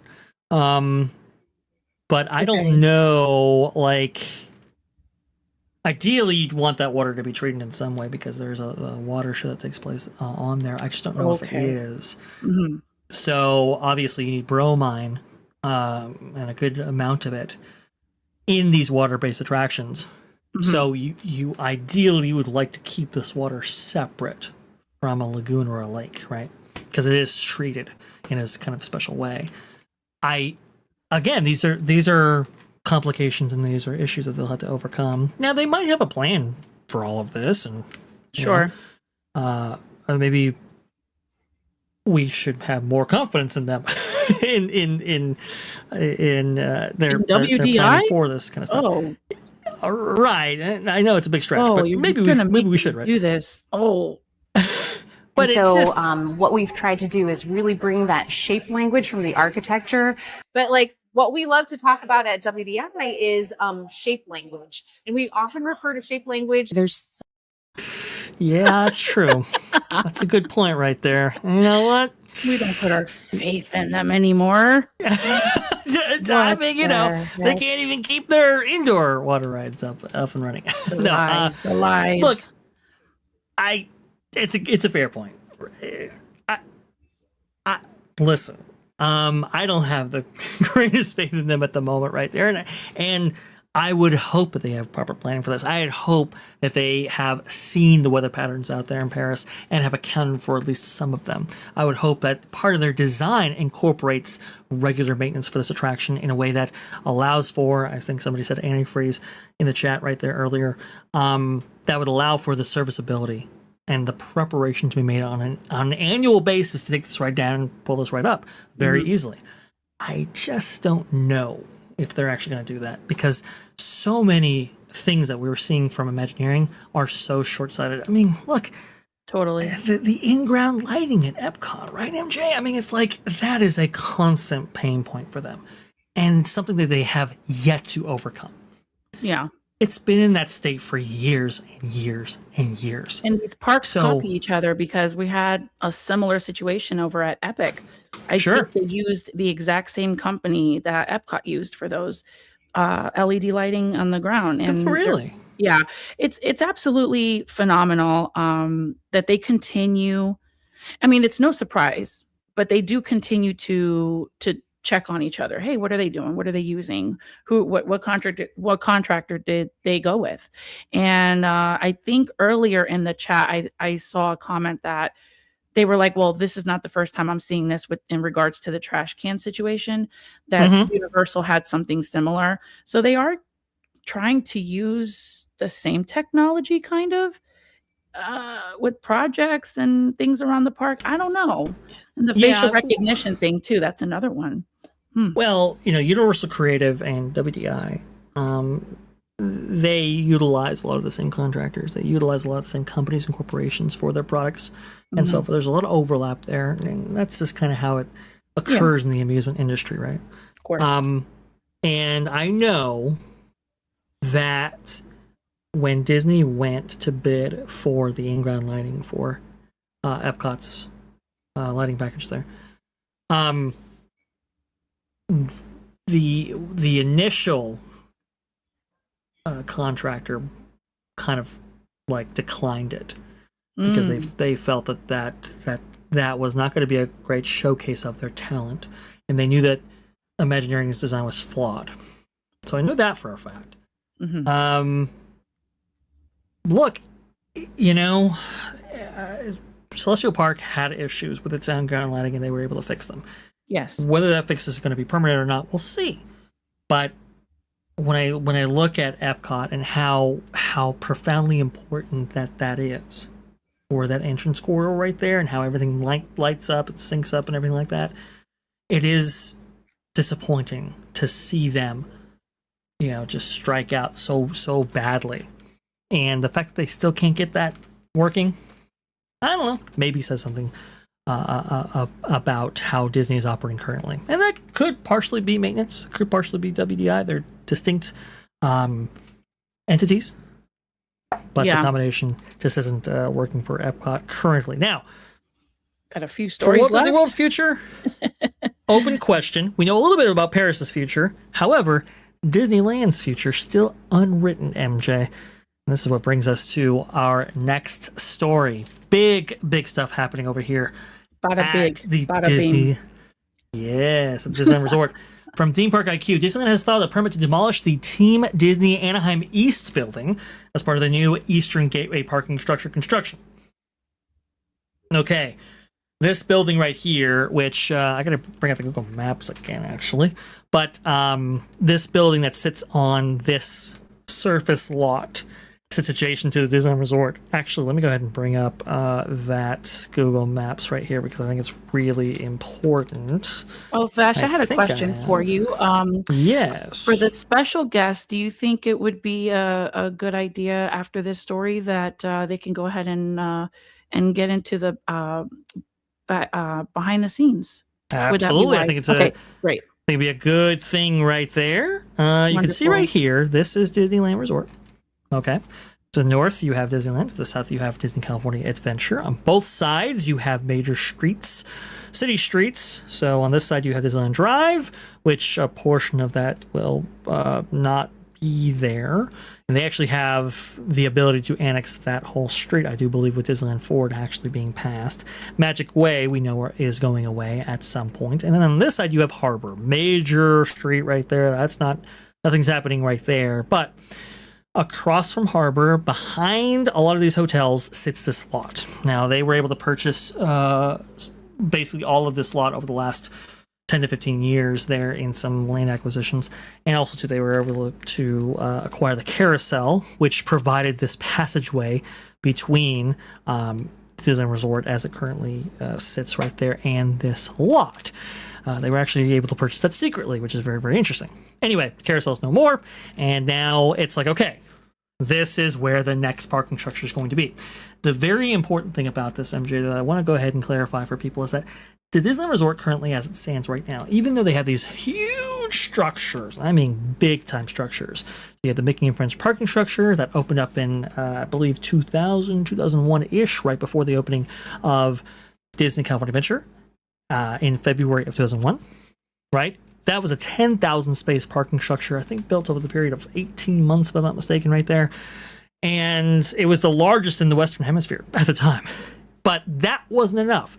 10,000 spaces. They needed more. And so they built this kind of, I think it's 6,800 spaces, could be 8,000, but I think it's 6,800, this adjacent parking structure, that being the Pixar Palace parking structure, that went in right before the opening of Star Wars Galaxy's Edge. Now, originally, they were going to build this parking structure, actually not in this spot, but in the spot we're currently talking about, but they couldn't do that because the Eastern Gateway project was basically batted down by the city, it's a whole big mess. It's a whole big story. But even with these two structures right here making a total of something like 17,000 spaces, that's still not enough for these parks. And honestly, when you look at the capacities for these parks, Disneyland being 65,000 give or take today, and then a little over 40,000, maybe 45,000 for Disney California Adventure, it's 17,000. A lot of these people, they go to the parks and they're only driving themselves. So you need more. This is where we get to the Toy Story lot, and that at full build out, something like 8,000 to 9,000 spaces, right? It's pretty considerable, pretty big, but the problem is if you want to do anything with this space right here, you have got to add the parking that would be lost if you were to develop this area. And so this is why this spot right here is so important, because it basically is the key that unlocks expansion for the entire Disneyland Resort. And I have said for years, nothing happens at Disneyland meaningfully until this is developed right here. And so we got our first indications that it was going to be developed. First, getting this permit filed for the destruction of this building, and update, this permit has now been issued. Work may start at any time. This Disneyland Resort South Manchester building, demolition of this 70,000 square foot office building with utilities to be capped and the foundation to be remaining. This building here, MJ, this used to be, what is it? I think an ice building back in the day, which is very interesting. Now no more. The lease agreement. Can you elaborate on that? Oh, Immigrations and Customs Enforcement. Good heavens! Yeah. That's what this used to be. I was hoping they were actually manufacturing ice cubes, like no, what's his name from Frozen? What is it? Not Kristoff, right? Kristoff. Yes, yeah. That's not Kristoff's building. Okay, gotcha. His business was an ice. Yeah, no, we're not talking about that ice. We're talking about the other type of ice there. But that was a lease in which their contract was fulfilled. And so the United States government actually vacated that building some years ago. Disney took it over as their Team Disney Anaheim East building, which is very, very interesting. And now we have confirmation that with that permit filed, they can finally move forward here. The Manchester cast member parking lot at Disneyland Resort will close beginning June 28th, according to the Workers United Local 50 Union.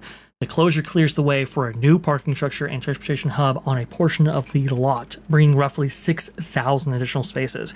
Disneyland has yet to confirm the closure. If true, it would be a major milestone for the Disneyland Forward expansion efforts. You can see right here, this is the concept art that they had published for this. This bridge that you see here, kind of sweeping in from right to left of the frame, that is the bridge that takes you over, MJ, the Harbor Street. Okay, so this Harbor Boulevard right here, that's what takes you over there.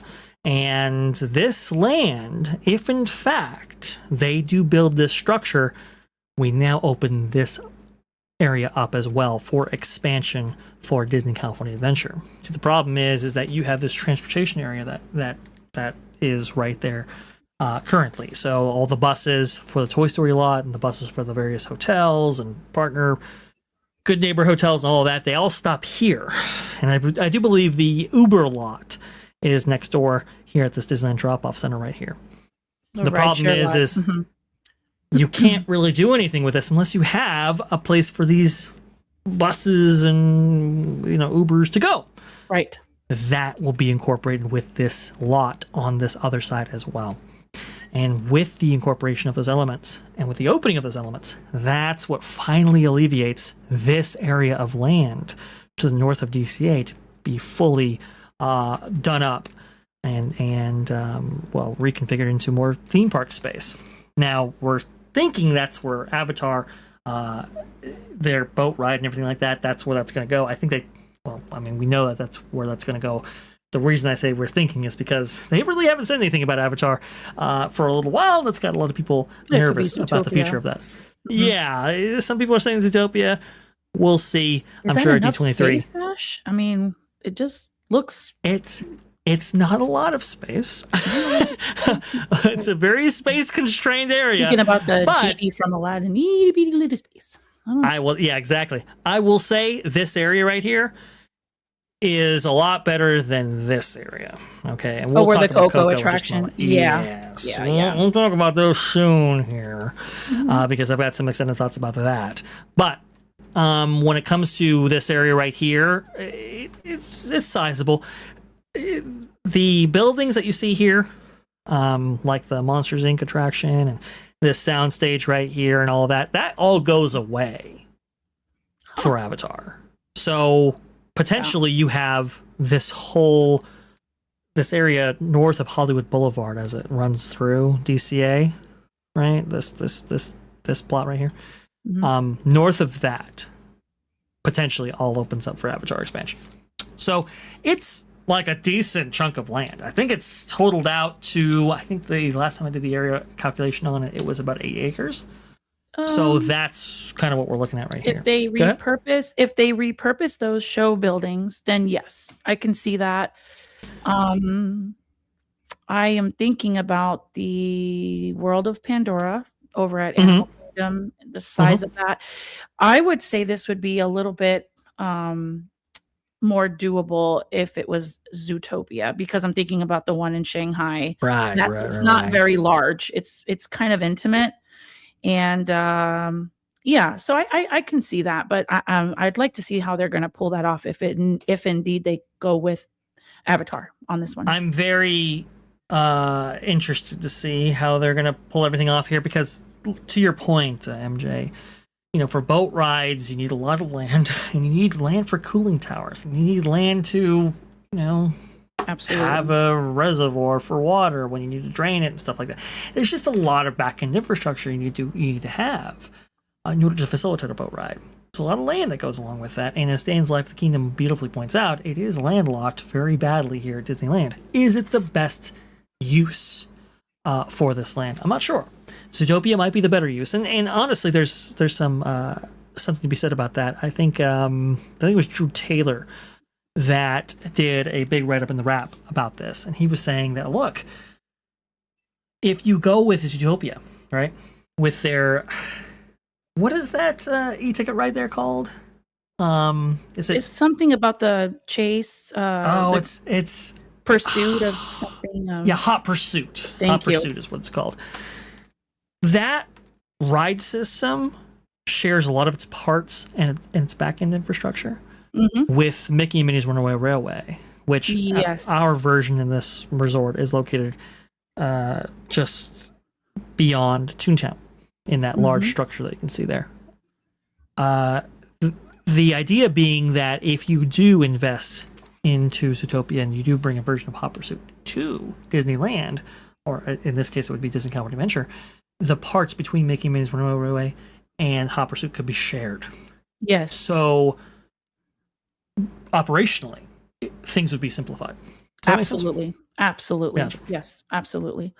And I think that the merch would move rather nicely if they decide to do that, because I don't see how I haven't seen any children walking around with a tail, an Avatar tail. I mean, it's very seldom that you see anyone walking around with anything Avatar.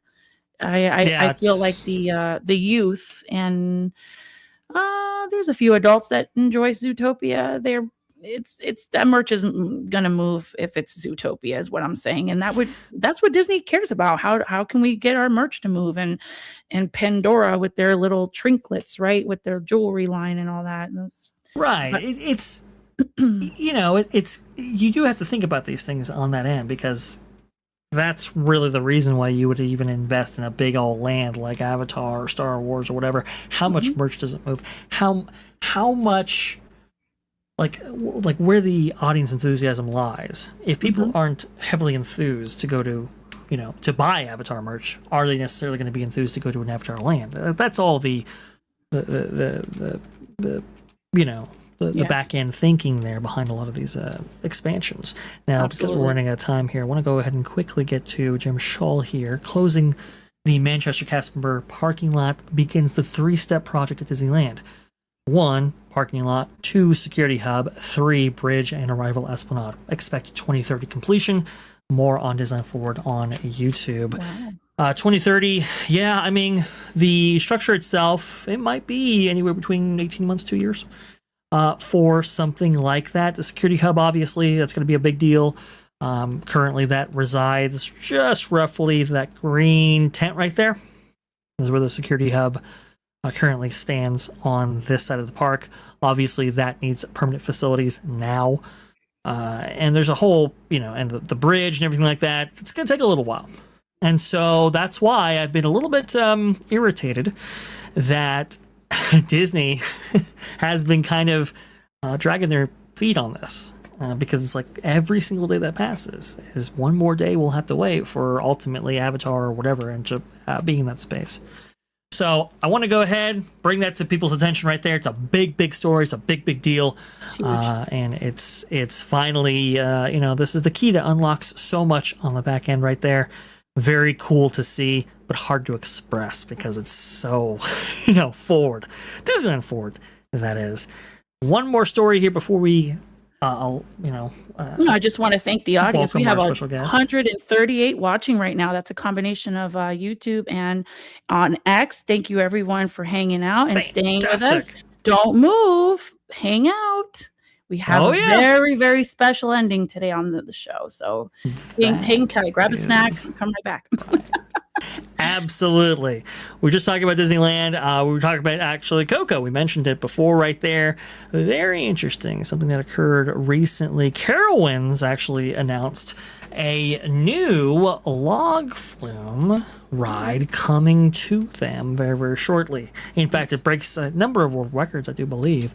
I want to go ahead and take people through the video of this, the POV that they provided for this attraction right here, because I think it's really interesting. You can see right there, the ride time is 2 minutes, 31 seconds. That's going to be really important here. You can see going along, it starts out at like a traditional log ride and goes up here. I believe this is the area in Carowinds that used to be occupied by the raft ride. Okay, now you see, MJ, we see a little bit of a turntable, right? In a very similar manner that we see, like maybe Frozen at Epcot right there. Mm-hmm. Similar thing takes place here, in which you are directed towards kind of this area right here, and you have this backwards a little Everest waterfall that you fall back. Yeah. Like it. And then you are eventually redirected once again. If I can skip forward here just a little bit. Not exciting if you have motion sickness, but if you don't have motion sickness, it's very, very exciting. Another turntable. Oh, okay. Another one. All right. Beautiful. That's to set you straight, as we have seen at Epcot's Frozen. All right. Now we're going to go continue along here. Big lift hill for the final drop, obviously. What do we see at the end of this? Oh, another turntable. Okay, that's awesome. This ride time, yeah, it's pretty great. This ride time here is about 2 minutes 31 seconds, as illustrated by this POV. This sits currently on a plot of land. Like I was saying before, it used to be occupied by the raft ride. This sits right here, on about 3.5 acres. Okay. Mm-hmm. This is what I want to illustrate with people. This is a ride that uses turntables. Okay. The plot of land where Coco is going to, if you were to saturate all of it, which I'm not thinking they will, but if you were, it'd be about a little over 2.5 acres at 2.85. Okay. Mm-hmm. This is where I have it right now. MJ, can you see why I'm a little bit worried about this ride? I can see what's happening. Right? Okay, a 2 minute boat ride is not fantastic. It's not amazing. I'd like for these boat rides to be just a little bit longer in length, especially once running Coco, family attraction, all of that. even with turntables, even with trying to utilize as little space as possible, they still are looking at almost an acre more than what Coco has to work with. And they still have to work with a maintenance road and a little bit of a kind of Mexican hub for which you have maybe a restaurant and some other things. Like a quick service ordeal. Yeah. You can see why that's just not fantastic. Now, obviously, log flume, a little bit different maybe than a traditional boat ride that Coco might actually utilize. So in terms of the speed, you might get a little bit more because it's going a little bit slower than a log flume, right? At the same time, though, these are the issues plaguing this attraction. I kind of want to go ahead and bring that out because it's a weird connection to make, obviously, but I think it was worth it because we obviously need to be looking at modern construction. We need to be looking at modern construction techniques. We need to be looking at something analogous to maybe the situation plaguing this attraction to really get a sense of the challenges that Imagineering faces in this particular spot. It's been hard to express this in previous coverage. I think maybe that did a little bit there. So. Yeah. Definitely it will be very intimate, that area for sure. Quick, I can see like what you're saying, like a quick service type of ordeal, maybe a little shop and to get some merchandise and then out the door you go. Yeah. I mean, I think that's ideally what they want, right? And there's a lot of different ways you can do that, and with the Mexico theme, it presents an amazing opportunity. Yes. To provide a space that engrosses you, both food, retail, everything else. I think it's really, really cool, but challenges with this particular space. I love Coco, and I love how it's coming to Disney California Adventure. I agree. A boat ride for DCA, awesome, great. I just wouldn't put it here. Right.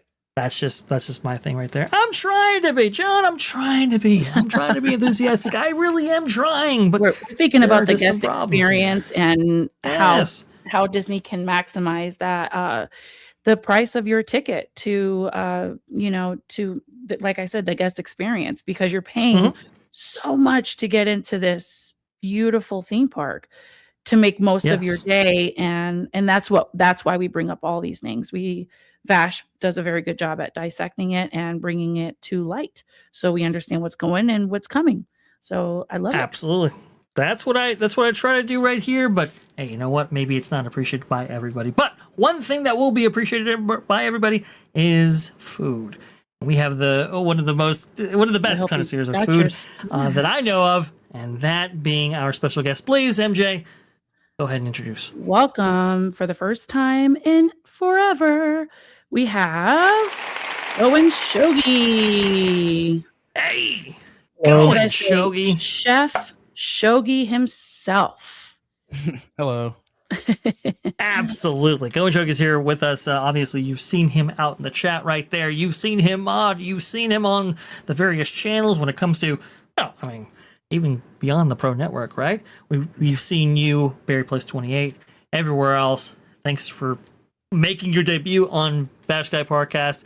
Awesome stuff. Thanks for having me. You have something to show us, though, that you've been kind of cooking up in the background. Well, before we show the goods, Vash, how about we let the beautiful people in the audience know the story behind what they're about to see? Okay. I think that's most important, right? Absolutely. So, one of these shows, I forget whether it was Pro or that Park Place or something. The question of McDonald's and meals came up. Maybe it was in the context of Animal Kingdom.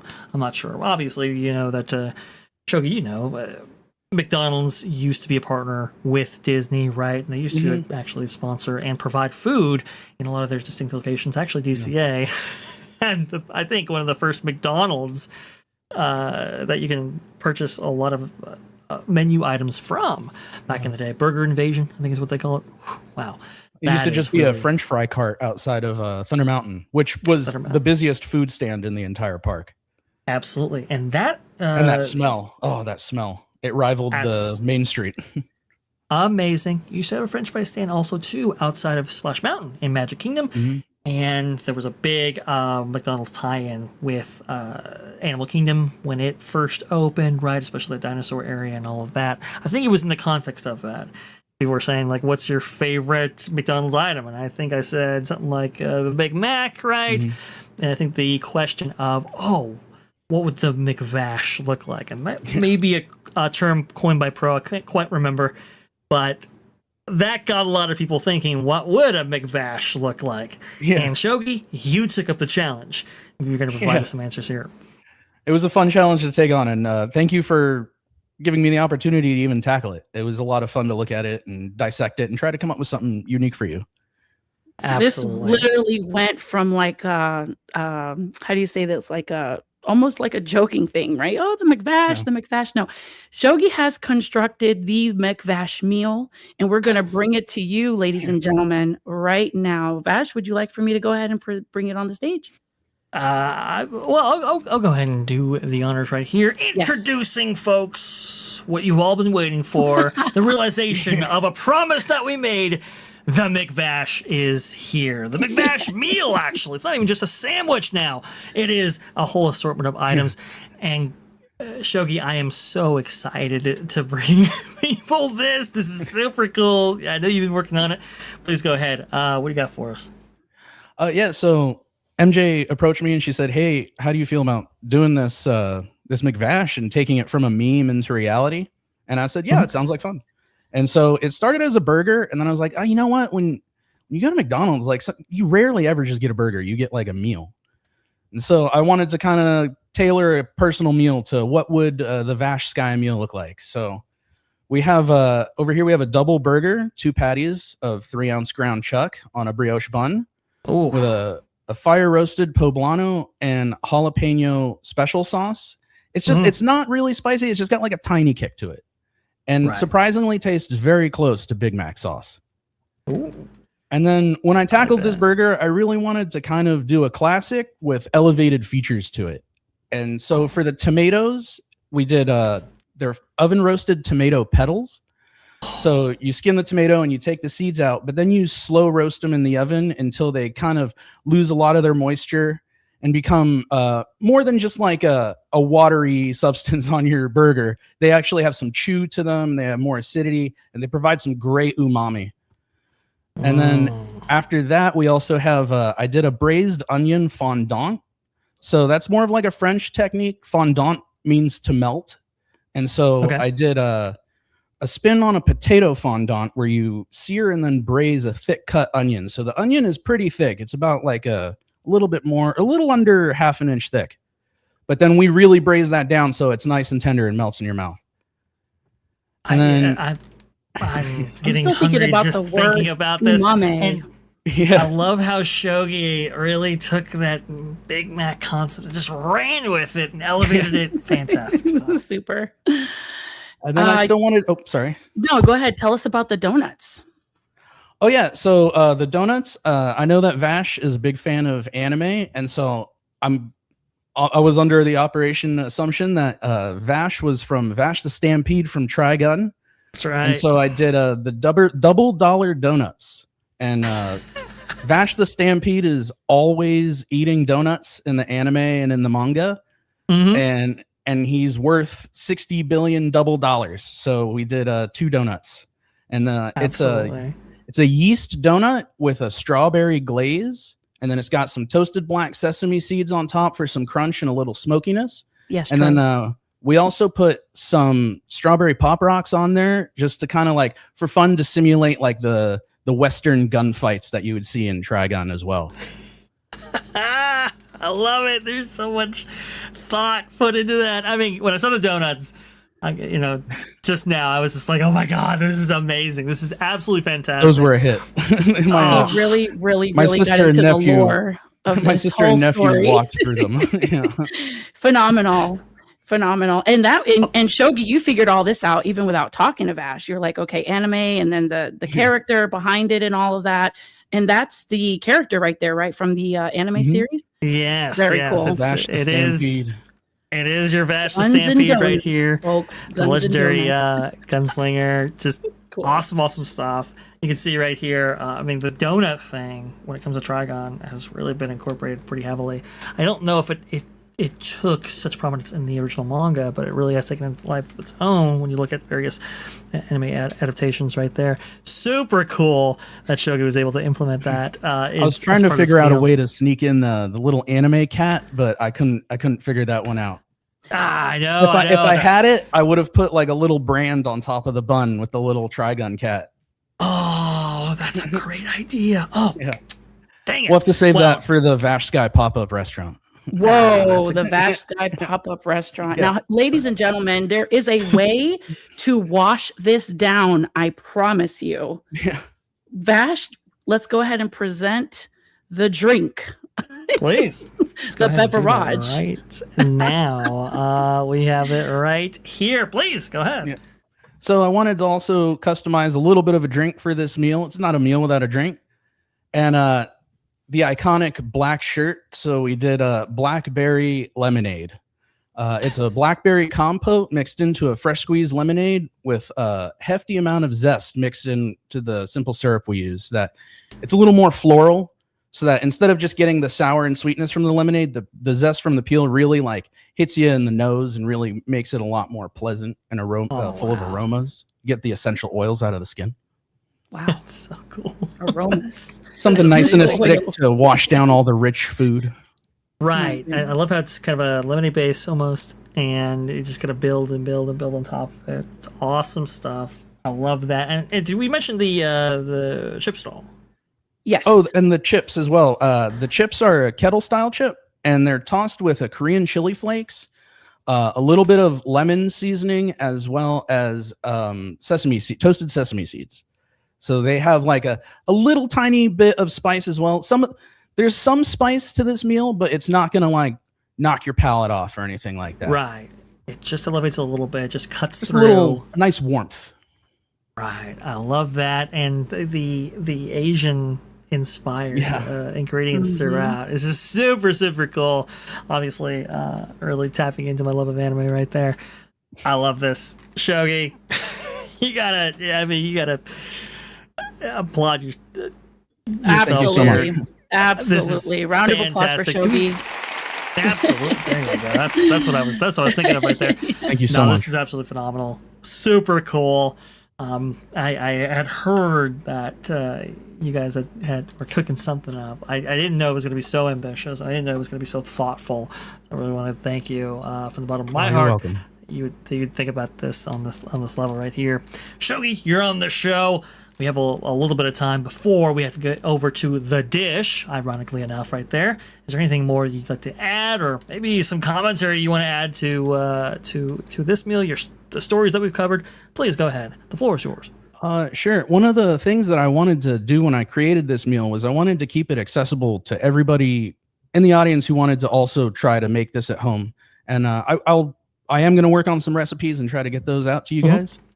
But yeah, everything here, depending on where you want to shop or your preference of goods that you want to get, like some people like Whole Foods and some people maybe would like Whole Foods but can't quite swing it. So I tried to keep everything pretty user friendly and accessible, and almost all of the ingredients that you see there I either got at my local grocery store or Walmart, actually.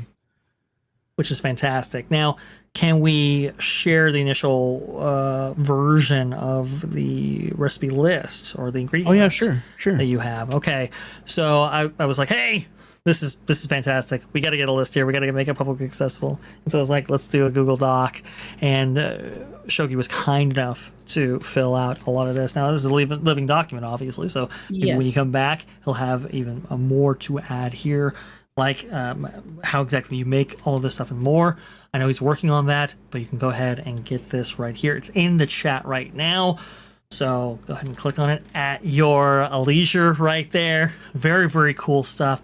Save this in your notes, guys. Absolutely. But the link is right there. This is all awesome. Now, Shogi, do you have any links that you want to share for your socials, or are you still working on that and then we'll share it at a later time? I'm still working on all that. This is my first greenhorn jump into all right into physical social media. Well, ladies and gentlemen, there's a lot to look forward to. Shogi has some excellent ideas. And like he said beautifully, you can even recreate these at home. So he's going to put the recipes together and they shouldn't be too difficult. There's a little chef inside of everyone. That's what Ratatouille said. Isn't that what anyone can cook? Yeah, that's the premise of the whole thing. That's right. I think that was stated there. Very cool. The McVash, everybody, makes its debut here on Vash Sky ParkCast. Let's give it up for very Shogi, fitting. everybody. One more time, a round of applause. Thank you so much, Shogi. You're welcome. I And was thank you so much. highlighting all the comments for you because the audience went berserk. They couldn't believe the McVash meal came to pass, right? Like, oh my God, it's here. It was honestly, thank you so much for even giving me the opportunity to tackle it and present it to you guys. This was a lot of fun. This was a nice challenge. Well, we like to have fun here, and there's going to be more stuff like this on the show. So everybody, if you're not subscribed, subscribe, like, and ring those bells because Vash is a historian when it comes to parks all around the world. And we do like to have a little bit of fun as well. So join the family, become a Sky Watcher, buy your membership today. I think it's $2.99, and that's like the price of a cup of coffee at Starbucks, maybe cheaper. Cheaper. like Shogi, we try to make it accessible. We try to make it affordable. We try to put it out there so that everybody can join in on the fun. Shogi, I want to go ahead and thank you for coming on in. That was a whole lot of fun to have you on here. And for everybody out there, that concludes our show. We're going to get you on over the dish very, very shortly. Before we get over there, I just want to say tonight, actually, which tends to be 5:30, 6:30 my time, not quite sure. So that would be what, 8:30, 9:30. Jared, there's a little bit of flexibility right there. Cut him some slack. He's a dad.